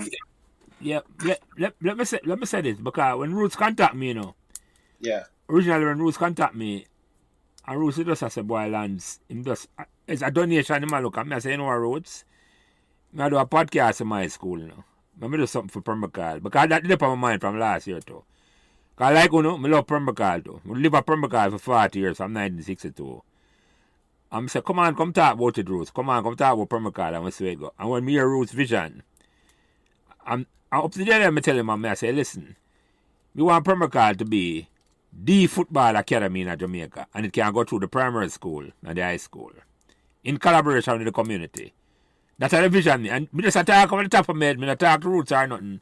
But that's the vision me have. It's like you have I go free for them things, under 8, under 12, under 6, all of them, but it run through inside of the community, it a run through the school. Right, because that's where The feeder thing is, yeah. the feed, the talent Yeah, will man. come from, because Yeah. there are people other than who live in Permacal. So if Exactly. if you even come from outside of Permacal and you attend the school, you will still be committed to the Pembrokeshire fraternity. And the academy I look and say is that Pembrokeshire should be or can be the football academy in Jamaica. Like how Pembrokeshire started the Corner League in the 60s. As someone look at that, say Pembrokeshire can, because the school ideal place, you know, where the school them there, you know. It ideal place for the age and everything. It's like you have a feeder set at school, a youth, where you can start a program.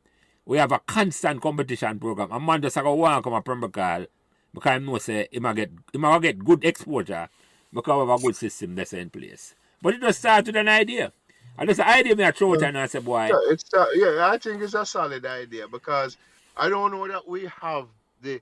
When we were growing up, like Chris said, he had 2 brothers. I had 2 brothers as well. I was the middle of 3 boys, right? There were 3 boys up at the Walters house, right? Lance, you have Patrick. Yeah, right? yeah. And so there was so many boys. You know, I mean, we're not even going to start with the girls, because we know that there was as many girls. Yeah, but man, yeah. to football and sports, you didn't have to look outside the No. community, right? You had a playmate at your age in many households, so you had that built in. I don't know that still exists today. No. So it would be great to do it from the perspective, from the school. Yeah, man, right? from the primary school, from the age group, yes. From right up to 19 or 18. Yeah, man, to the high school, right? That's what I'm saying. The high school age is. The 2 school and the field ideally situated for the exact what we're talking about, man, incorporate. So I see the vision. That's how I see it. I think that is a reason. And you know, there used to be a Pembrokeshire reunion in New York. Bowley had actually dragged me out to the first time, and it has not, for the past couple of years, even prior to COVID, it has not been active. You know, I know that Preco's sister Marcia, who I believe is Mabrook's wife, I think she used to do the catering at one point. But you know why I'm not active? It's just like what Chris say now. And just like what him say, what Johnny say and Janet McDermott say, you know. If you don't have a cause, you go after, you know. You can't just say I meet for say I have a reunion, where I meet for. But if you have a cause and a vision and I say you want to leave something as a legacy for Pembrokeshire. There's a motivation. Yeah, man. You know when you join up, you say, I never dare you look and you have a legacy and I say, that's the way I try to build for Pembrokeshire become the football academy in Jamaica and in the Western Hemisphere. That's a legacy. Where are you located, Chris? Well, I'm in Orlando. I live in Orlando. I'm in the Atlanta area. Oh, Chris in Atlanta. Chris, sorry, yeah. Oh, Chris. I am down. My father-in-law lives in Jonesboro. I mean, you would know more about where that dynamic is more than I. No, very well. I think that's closer to the airport, right? Yes, that's south. I'm living in Gwinnett County, which is north of Atlanta. Yeah. Oh, it's north. Okay. Yeah. And then I'm also used to Powder Springs. Yeah, that's actually I was in that area today. That's out west of Atlanta. Yeah. Oh, that's west. Okay. Yeah. Yeah, man. So the vision is there. The vision. What? Go ahead, Chris. Yeah, I think that what I implore Roots to do, and he says he's on his way with it, but needs to put together a plan. If you don't put a plan in place, then it's an idea. Yeah. Something on paper. Yeah. You know, kind of what I think needs to happen is we all have different talents. Yeah. Okay? Yeah. Thank you very much. And so I think that need to put together a small group A committee of sorts, yeah. Yeah, small group, not very big, maybe 5 people. Yeah. 5 people who are serious, right? Right off the bat, I can nominate Roots and Sally Miller. Yeah. Then the community, because this is a community. This is a community. I have been sending these videos out to fellow permaculture people. Yeah. You know what I'm saying? So every time I get it, I'm sending it. I'm sure they're sending it to other people. Yeah. As a matter of fact, I just sent the link to Ray Wilmot. Yeah. And Mikey Buckner. Yeah. And so you start off with this small core group that is going to formulate a plan. Yeah. Okay? And from that core group will come some action. Now we need this forum that we're on here, because the forum that's going to bring us together. Yeah. And it's going to generate the momentum necessary that will drive the process. You know, ultimately there will be subcommittees formed that will take on different roles. 'Cause as you know, it's very difficult to just put it on roots to do. I think you are right, Chris, that there needs to be a committee to establish a plan. Right. I think that's a workable plan. Right, because Roots over the years, like we get a call from Flooney, hey Bappo. Roots are going with something down the yard, make a tripping and Yeah. We want to pass that stage, best. Yeah. We get a call from Bowley or Kirkrod. Yeah. You want. That's what I say. You want the vision official. You me look on it. As big as me look on it, you want 50 years from now when I went there. I'm gonna look on Permacal and I say, right, them have become big. Like the talent with them I generate. I like how Real Madrid Academy run or Barcelona Academy run. Because we produce ballers like Carlton Briscoe and Messi Wilmot, Donovan Magnus, Potter Twaits. A world class baller them there, you know. Milton Wills. We can't forget about him. You're right. Milton Wills, 20 guys. Exactly. Yeah. I'm on top about 20 guys. I'm on top about 20 guys. 20 guys is a big baller in a pressure. Yeah. All right. And to think that, making all money from a no-name school. From Meadowbrook. At my school, that man. Yes. Yeah. Yeah. I mean, man. Hard was to be special. No, man. But the best ball ever come from Meadowbrook, man. Bar none. Yeah. I can't say that, man. I better about music and live a permaculture. I can't say that about Wilsey, man. And I like how you guys highlight some people like... You guys are funny, man. Phil Ward. Yeah. Boomy brother. Oh, Georgia girl. Well, sorry. Okay, Phil. Cause your Route 7 district, get a shoe store used to name Georgia girl. And I just said used to work. Georgia girl. I used to, hey, come on, man. That's where I used to do my holiday work, Yeah. Yeah, man. I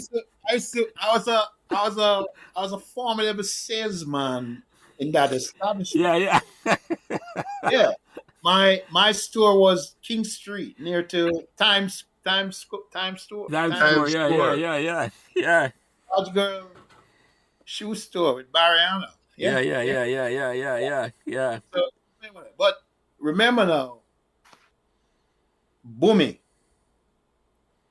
Now, as youths, right? And Boomy live on Carwina. Mm-hmm. Boomy used to raise fish too. Boomy had a lot of fish. Yeah. But Boomy used to fly and kite too from Carwina. Yeah. You used to have an older guy than me live on Chico Close at the time who would, when him say Boomy kite go up, him just raise film kite to and bring it down. Mm. Yeah. Bring down Boomy kite over Chico close. We used to call him Watermore Boomy, and Boomy come Yeah. out and cry, right? Go inside. And my grandmother now does come out. Why don't you give the boys kites? Cause a lot of embarrassment and kite. But Boomy, you gotta remember, Boomy was a good football player too. Yeah, yeah, Yeah, yeah. man. Boomy was a nice player Right? as well. Him on Thunder. And Yeah, that ton, the shot, that's how them probably get the Them are, name. them are the big shots. yeah, the dead ball. Power shot them, yeah. Dead ball. Man, I could have kicked some ball. That's how them get the name, man. Thunder and Boomy, yeah. Thunder. There you go. Right. But Chris, I don't know if you remember this, but and I wanted to just touch on it since you mentioned kite, because kite was a very listen, that was a part of the fiber of Pembroke, the kite, Yes, sir. right? Yes, sir. There was a kid that lived next door to. All right, there was Pele McCarthy, right? Paul McCarthy, Pele, and then they come down to say Clarky and Pokey. Then Kitchen Barber, and then I think there was another house, and then you had the Boyens. You remember Bob Boyne? Yes, sir. You remember Bob Boyne was the only person who used to make a box kite. And listen, me not talk about little fool. This box kite here was a great construction. Yeah. You had to know, not everybody know. As a matter of fact, that was the only box kite that I ever knew about, right? It never used a tail, and it had to be pasted a certain way. It's a three-dimensional kite. Certain skill required to do that, yeah. But unfortunately, Bob committed suicide a few years ago. Oh, really? Yes, he was a doctor living in, I think, I want to say Florida. Wow. And I was told he took his life, But Bob used to be serious when it comes to that kite, and it was very. It's not a house that but we were all under manners. Like you said, you couldn't go to the field. My mother didn't allow that type of activity. My father would every now and again take me around there, but you can't just. So Bob's house was not a house that you could just go and just. His parents were very strict. So, you had to just kind of meet at the fence and you have your little conversation and when him fly this kite. Yeah. Yeah, I had to mention Bob and his expertise in the area of kite fly or kite building. Yeah. Yeah, you have to know a lot of aerodynamics to do that. Yeah, but man. yeah, you had some guys like I can remember now. You had Peter, what name again? Somebody mentioned it. Nicky mentioned his name. He used to live on Carwin Avenue. Peter lived on Carwin Avenue. Used to be a good soccer player too. Peter Grant. Peter Grant was a good soccer player. Yeah, man, very, very excellent player. Good soccer player. And you mentioned kite. You had people like myself who was interested in the martial arts. Yeah. During that time, and I can't remember his name, but Paul had a brother. I thought Paul Harvey. Yeah, Paul Harvey had a brother who introduced me to martial arts. The older one or the younger one? The older one, not Prince. I hear you guys having a conversation. Prince was a track star. Right, the Prince was Arnold, and Prince was Arnold. I thought Paul was Prince. I used to just know Paul was Prince. Yeah, some used to call him to Chris. Somebody corrected me saying that it's really Arnold or Lionhead. Lionhead. Yes, that's right.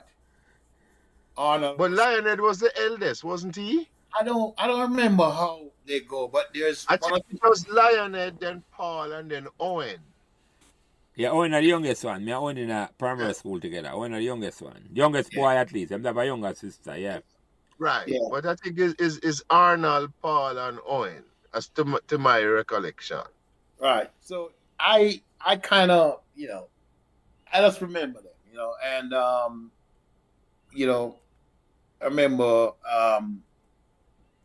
getting involved in martial arts, going to the YMC, all that kind of stuff. And then you had guys who used to play gig up the top of the field Oh gosh, man.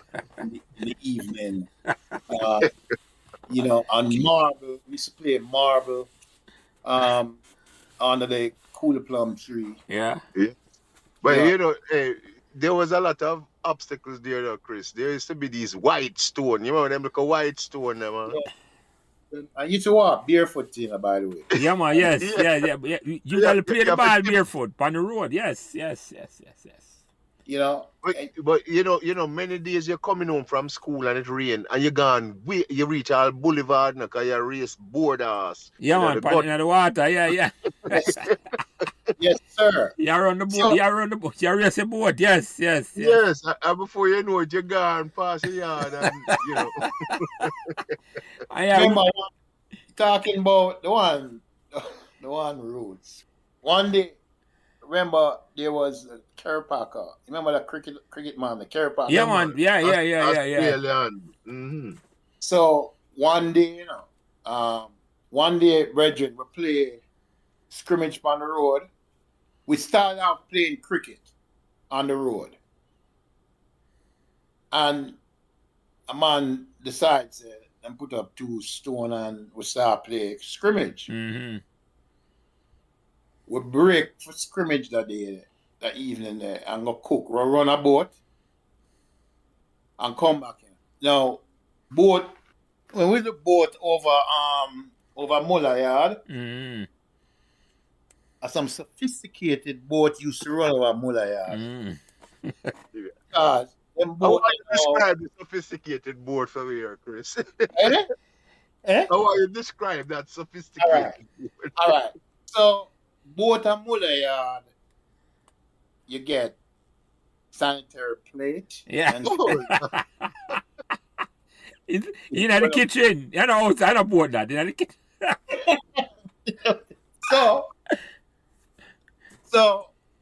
So roots decide for climb a tree top about them walk the tightrope, drop off a tree. After that, now you drink some sugar and water and you get going again. And the game start up back. I will play the game there through the rain. Night come, we still a play. So Roger come home now, which is flew in the big brother. Yeah. And Pa Hutch, he used to call fluent father Pa Hutch. Pa Hutch used to bring home grotto, which is some round bread. Yeah, man. The round. Yeah. Rock bone them. So Roger coming in, we negotiate a grotto. So Roger going get a grotto and just fling it across the road. You see when the grotto drop, it does spring up on them because it's frozen. Only guy work the grotto in a bread in a frozen state, Work the grotto time, man tired and exhausted and squally bug a bite. And the man work the grotto, man, in that frozen stage. Those are memories that I have, are going down to Snape Pastry. Yeah. Yes. And get a Jack and Jill. You remember the Jack and Jill? Of course. My favorite was just hot bread and the hot bread and butter. Yeah, when the bread does come out of the oven. Yes. Well, please don't bother with that now, you're a gentleman. Yeah. Yes. And so I was listening to this debate about, I was listening to Prince and all them talk, right? But they were talking about who came before. Was it the club Lansden or was it Blue Nile? No, the club before that, the original club, Ponderosa. No, the club was a Ponderosa. Yeah.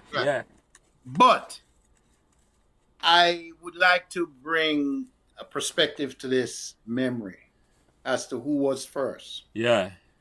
after the Ponderosa. Yeah. Ponderosa the original. That we can't take with that. Yeah. That's undisputed.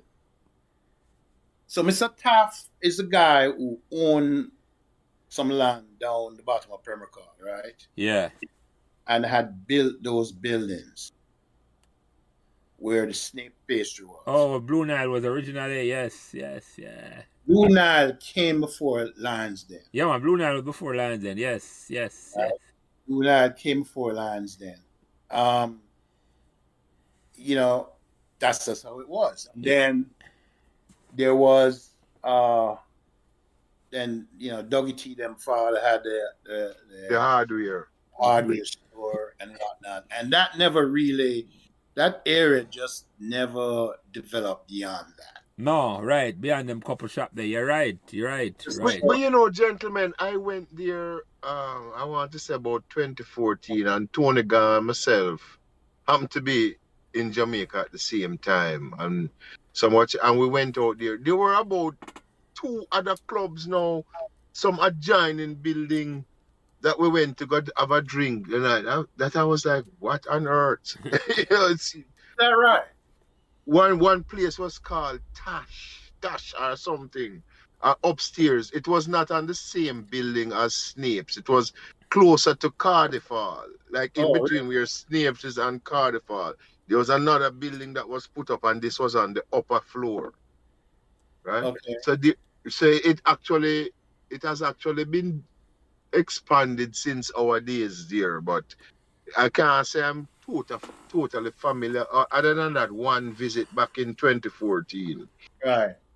That's the only time I went up to that location. Right. Yeah. We had some and then we had, you guys recall Odingo Umawali. Oh gosh, man, Odingo, man. Did you get an African name, Chris? No. I never got one either. I was jealous because a Bunga, everybody get a name. Odingo will just dub you, So hold on. Now for refresh me that be before me. Odingo, tell me the story behind that. Okay, Odingo was like an enigma. One day Odingo just appeared in Pembrokeshire, right? Just had the name itself?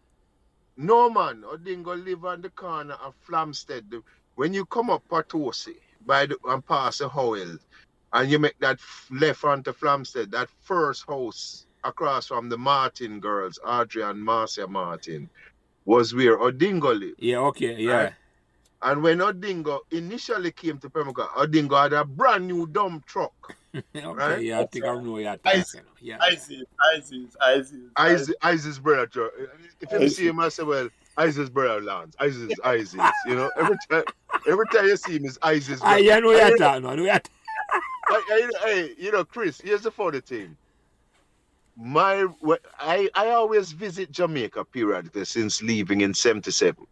But I remember in 89, my grandmother died, and my older brother and I went for the funeral. And my brother had left in 79, and for 10 years he had not been back to Jamaica. And we had a cousin living on Patosi, right in front of the O'Connors. And so we were there, and then we were going now to walk around the Pantry Pond. And my brother said, wait, Odingo still live over there. And so we walk up to Odingo Gate. This was nightfall now, right? So it's dark. And we walk up to the gate. And from somewhere within the building, because he was doing some expansion, so there was a raw addition there. We just hear Isis brother John, Isis brother Bunny. And I said, how on earth? Him see we and my brother hasn't been there for 10 years. And him Isis brother Bunny, Isis brother John. I just said the word Isis. I remember exactly what you're talking, man. And Odingo would sit down and him give you a book list, Yeah. Valley of the Dry Bones and a number of books we recommend that Yeah, you yeah, get. yeah, yeah. Nostradamus and Yeah. Yes, that's and so we come back. Tony Guy and I work at Dean Witter for many years in the trade center. So lunchtime, Tony Guy and I would go scouring around, searching out. The little lady was sell books in front of the post office. Yeah. And we found a lot of the books that Odingo I gave us. mentioned Tono. Yeah, yeah, yeah, yeah, yeah, Yes, yeah, yeah. yeah, yeah. We So bought many of those J.A. Rogers and you know. So hold on. Let me get something straight. Because sometimes, I mean, if I'm Meadowbrook man alone, sometimes man in my Meadowbrook call Wilsey Dingo too. And that's him get the name from. Yeah, yeah, I think yeah. Dingo. Oh, yeah. I know that he played. First he played Major League for Pembroke Hall, and him go Medieval. Him go No, Medieval, for yeah. Medieval. Yeah, Medieval before He Pembroke. played minor league at Pembroke, but I think his first major league it was probably Medieval. Yeah, with Wagga, yeah. Him would have to correct me on that, Yeah, right? yeah. So I don't know if it's Deers or Dingo. Mhm, I don't know how the mhm. Dingo come. Yeah. Mhm. But so Odingo was quite a character. He was, of course, into Pan-Africanism, Yes, very much so. and he sold his dump truck and went to Africa. I thought he was coming from Africa when he came back with the dump truck. No, it's the other way around. He sold his dump truck and went to Africa, and so he was very good friends friends with Billy Wade, who Yes, man, Abunga.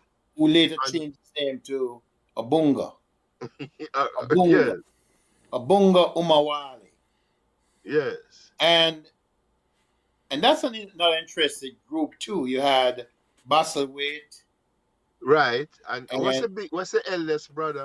Ronald. And Ronald. Pembroke Hall, man, them better. Right. Yeah. Or Or they live on Pantrapant as well. Yeah, Yeah, man, I know you're talking about. Yeah. otherwise known as Major Buzanka. Yes.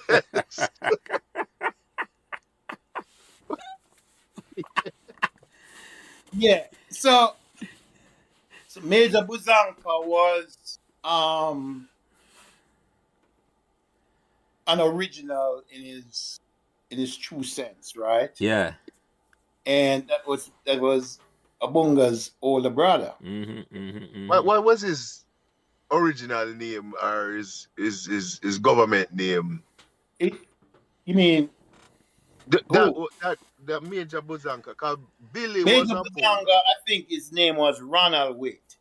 No, man, there were three brothers, right? Yes. Basil. I thought Basil wasn't Basil the youngest? No, that Basil. was Billy. No, Basil was the middle one. Yeah. Yeah. Basil Waite. So yeah. Billy was the youngest, Basil, and then Ronald. Hey, Yeah, I stand corrected. Thank you. Yeah. But Ronald, we called Ronald Major Buzanka. Who gave him that name was Booger Ben. Another Pembroke Hall legend that. His Booger Ben gave him. I always thought it was Odingo. So it's No, Booger. that was Booger Ben. Major Buzanka. Hold on. Booger Ben was another St. Aloysius alum. And quite a character. Quite a character. Well, I'm going to give some correction. Route 7, Booger Ben real name was Frank Bennett. That's correct. I go down the line, Route 7 them correction last week. I'm going to say, anytime I get opportunity to do the correction them. Yes. I give them. Him Him talk about, last week, Nicky talked about Bobby Lowe and Henry Lowe. Yes. Live at 103 Carwin Avenue. Yes. Scarrow right name, our real name is Kenneth Reed. Didn't know that. Yeah, right. And Route Whose name? Scarrow. Real name is Kenneth Reed. Okay. So what was Baba Shark's real name? Baba Shah, that easy man. Baba Shah me did related. That was Shah him last name. I don't remember him first name. Baba Shah brother did married to my auntie. So Okay. my cousin him Shark was him nickname, but Trevor Shah him right name. Trevor Shah. Okay. Yeah man. So when you were saying Reed, you were referring to Sally Miller, because I think Sally Miller is actually Keith Miller, isn't Keith he? Miller. Hold on, Ruth sent me that. Hold on, me have that. Me get that from Yeah. earlier. So Keith Miller. Yeah, Keith Miller. yeah, man. Yeah. Yeah, Baba Shaw, Trevor Shaw, man. Trevor Shaw, yeah. That I'm a relative them that too. Those I'm relative in Pembroke by So you have three man who was some classic, you know. Baba Shark, Long T, and Chazzy Brown. yes, bro. Them Listen, man was classic race ass, man. Yes. Chris, were you over secondary the day when Kazi had to beat a hasty retreat because of the Toffee brother them? Yeah. Yeah. I think Kazi must go kick one in them bottom man, something man, and the man them go with and got a one pop And and came come back. back. Came back. And when them bust out the first one, cause you know one thing with Kazi, you know, Kazi have a knee lift, you know. Oh, oh, oh. And listen, Yeah. man, when Kazi turn on the knee lift and start, you know, secondary had that long driveway. And when Kazi leave the field and step over from the field over to the Barber Green, you know. Yeah, you can't get him. Listen, man, him nearly lick off him chin. Corey was a boy to him. Yeah. And for the record, you know, I've got the right name, you know. Christopher Jackson. Jackson, right. And if older Yes, brother, no, when older brother name again, Dennis or Donovan Jackson. DJ Donovan. Donovan and the younger one, Steady. I was Donovan Jackson. I was the younger one, name was Steady right name. Steady Brown. Jimmy. Jimmy. I don't remember. I remember my sister. I remember my sister. I don't remember my sister's name. John.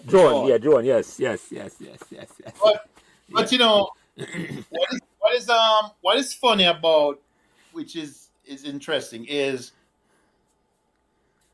Donovan was a formidable singer. Yeah. DJ. Oh, DJ was a singer? Yeah. Man. What we need to understand, you know, he was a very good singer, and he could sing just like Dennis Brown. Mm-hmm.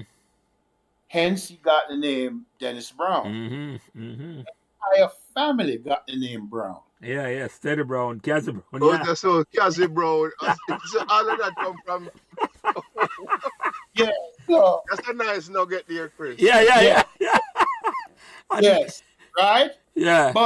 But during the time when Dennis Brown sing, to this day, he's very talented. Somehow, just never made it. Right. Yeah. I would dare say he was a better singer than Junior Tucker. Yeah. Who hailed from Pembroke too. Yeah, never Annandale. Yes. Junior was on Annandale. Yeah. I think he's now a pastor, I believe. Yeah. Yes. Not mistaken, right? And then you know, but let's get back to Major Buzanka. So Major Buzanka was a promoter, right? But he told some tall tales, man. Yeah, using word, let's align with you. He was a spin bowler. A bowler is someone who tell tall tales. So you don't know what ball he's going to Boy, he talk. don't a googly or a Chinaman or whatever. Yeah. Yes. So Major Buzanka was a perfectionist in that area, right? Well, you're very diplomatic, you know, Chris. You're the epitome of diplomacy, my friend. Yeah, understand, you know, Major Buzanka was the guy who was very instrumental in bringing the Jackson Fives to Jamaica. Oh, really? Yes. Yeah, Major Buzanka. All right. So, and this is a Pembroke thing, right? So, there were some older guys on my street in Chico Close at the time who worked for Rutty's electronic place out of Malines Four Roads. Yeah. Yeah. And they were doing the lighting for the stadium. They do the lighting for the stadium. Mm-hmm. So they were telling me, they were older than me, like they were big men. And the Jackson 5s are coming, and I want to go because I was a big Jackson 5 fan, Yeah.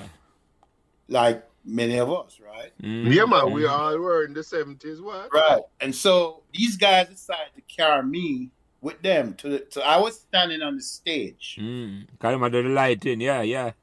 when Michael Jackson was performing. Now, what had happened was Bob Marley and the Wailers were supposed to open the show. Peter Tosh shows up, who is no part of the Wailers, showed up and stand on the stage and say that Rasta don't open show for white boys. Right? That's what I got Peter, that's it. Yes. So I don't remember what time it was, but what time the show was supposed to start. But I'll tell you this. Let's say, for example, the show was supposed to start at 8 o'clock. Yeah. And the first act was supposed to be the Wailers, right? And then at 10 o'clock, you know, it wasn't that late, but say 10 o'clock or whatever, the Jackson 5s was going to come on. Because of this protest that Jackson 5, you know, dreadlocks no open show for white boy, the organizers led by Major Buzanka kept the audience waiting because the Wailers are not coming. But the Jackson 5s came and they performed at the time that they were going to perform. And Michael, they did a good show, right? After they finished was when the Wailers started. And the Wailers, that was the first time that I saw Bob Marley and the Wailers playing. And they went right back until about 7, 8 o'clock the next morning. Needless to say, when these guys took me home, I think I must have gotten punishment for a whole week. From my mom. You know what I mean? Yeah. Major I mean, sunlight. Yeah, Major Buzanka, there was an aftermath, right? I learned later, you know, with regards to who get paid, didn't get paid, that kind of thing. And, you know, I never saw Major Buzanka again. Wabunga was a very formidable engineer. Yes. Soviet trained engineer. Yes, he went, yes, Soviet, definitely. Yeah. And his thesis was about he and I used to have when he came back, the relationship. His thesis was about water and water irrigation for the island of Jamaica. Mm-hmm. So, you know, he worked for, I guess, Water Commission when he came back, but never had an opportunity to use his skills, right, for the betterment, the advancement of our country, which is another topic. Right? Yeah. You got the politics get involved and all that thing. Yeah. I'm not. I'm just a Jamaican. I love my country. Yeah, man. No, man. I understand you. Nothing you can't bother go into at all because it just. Yeah, a lot of that was on Pantry Pant, though, you know. Yeah, we know that. You know. And as Ruth said earlier, some other thing you have to leave to behind a paid wall podcast. Outside the half stuff. Yeah, or behind a paid wall. That's it. Yeah, outside the half stuff. But I'd love to see you guys get Ross and Briscoe on. No man, that on the cards. That's Yeah, on the I cards, know. Chris. And also Yeah. who? Get Leslie on. Yeah, somebody. I would tell me say them have a number for Leslie. When they say them have a number for Leslie now. Get Carlton. Someone can get Carlton on. Yeah, man. Them 3 man, them I love get pregs. Yeah, I have Carlton's information. I have to reach out to him. I reach out to him and then and he might have a number for pregs too. But Yeah, when man, we, because as a matter of fact, the last time I saw Pregs was at Carlton's birthday party. yeah, man, they must have a connection, man. But I think when we have a connection for him He's to in touch, man. He's in touch with Pregs. Paul have a connection for pregs, because that time about pregs and me and him to talk to. So Yeah. if we hear this. And the more this go out, the man we hear, but me don't want to talk to them man to Pregs, Raleigh Briscoe and Carlton Briscoe. You're right. Them 3 man them I love to talk to. Yeah, but more importantly, because I don't want us to be labeled as chauvinists. I want to hear from, Asha and some of the women. No man, definitely. As I said to you, that's something I learned when I started Meadowbrook one. Yeah. Mostly male initially. And then one girl will come on early and then just decide to go for just get the woman them on because they're an integral part of the community too. Yeah. Ladies, them. I mean, I'm going to miss it. So I get Odetta come on. Oh, really? Odetta come on Saturday. She promises, me and her will talk Saturday, so me see how that Yeah. goes. Yeah, that's awesome. Yeah, man, I want to get the female perspective, man. And Grace, we want to hear and Grace, from Grace plan to come on too. She want the one with she and Tony Gar and her sister and Gilly Chang. I forget. But when they want to link up, so the way they want Tony Gar afraid to come and make a solo appearance. We're going to call him and rag him. You have to understand that's not his personality, man. No, right, that's true. No. That is true. No, That's but true, you Chris. know something? Let me tell you something about Tony Gar, though. You see, once you get him comfortable and start rolling, bro. Yeah, man. Yeah.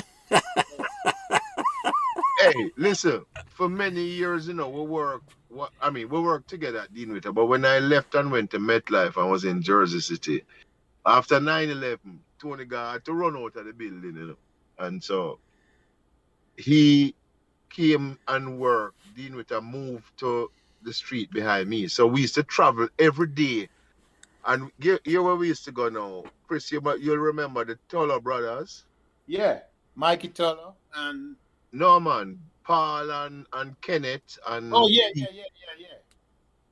So Peter had the studio in Brooklyn, and, Peter's a bass player because he was influenced by family man next door. So him play bass, Gary Rall play lead guitar, and you had Keith Hook that was playing drums, and then later on Ronnie Bach became the drummer because they had a little band. Bishop. So we used to go down Bishop, to the man. studio Yes, go take Peter Tuller in the evening, Tony Gar, myself. So we used to ride every single day. And yeah, that is where them share them thing about Sporty and Big Uncle with me and all them things, The Pembrokeshire meet there, yeah. Yeah. So Tony Gar, I mean, once you get him comfortable. Yeah, man. When him come up with a give story, man. He will give story. Yes, sir.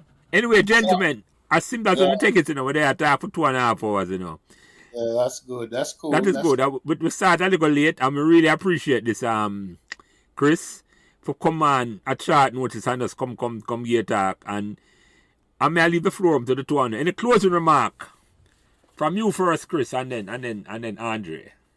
Yeah, absolutely. So, just in recognition of the great families that came to live in Pembrokeshire and the women or the matriarchs that some of whom I mentioned, some of them I kind of didn't remember their names, like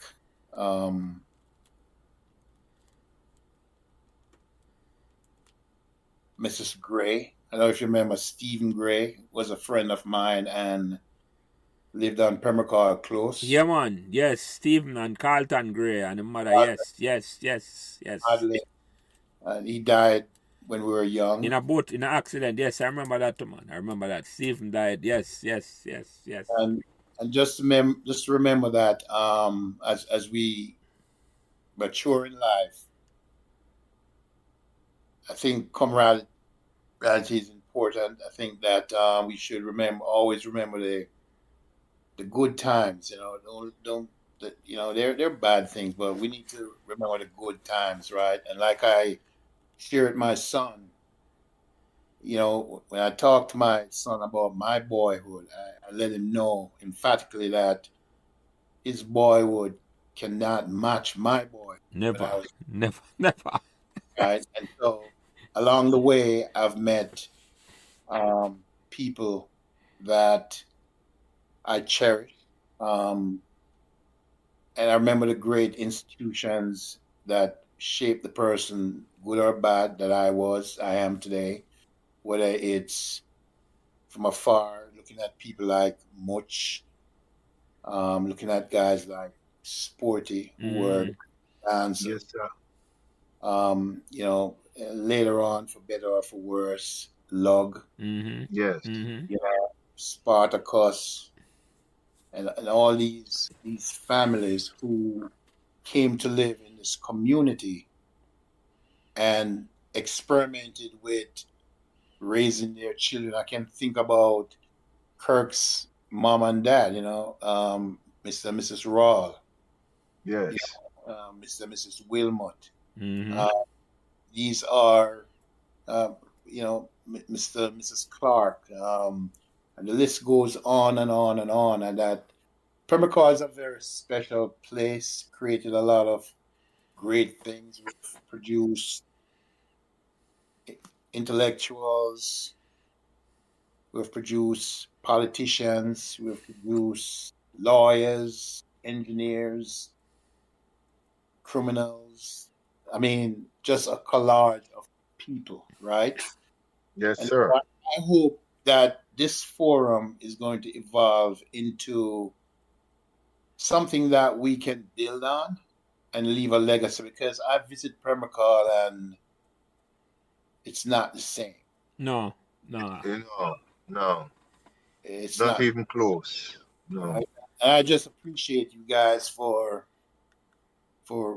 creating this forum.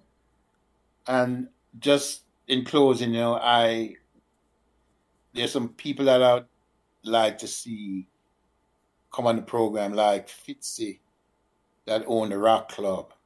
Yeah, Fitzy Uh, Black. Fitzy Black, yeah. Yeah. People like Allah, DV, Pregs, Yeah. Mr. Briscoe. Yeah, man.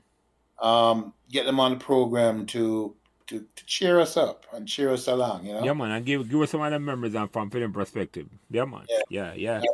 Appreciate you guys, man. I'm here. I'm a fan. I'm a supporter.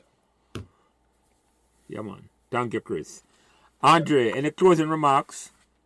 Yes, man. I would like to say, first of all, um,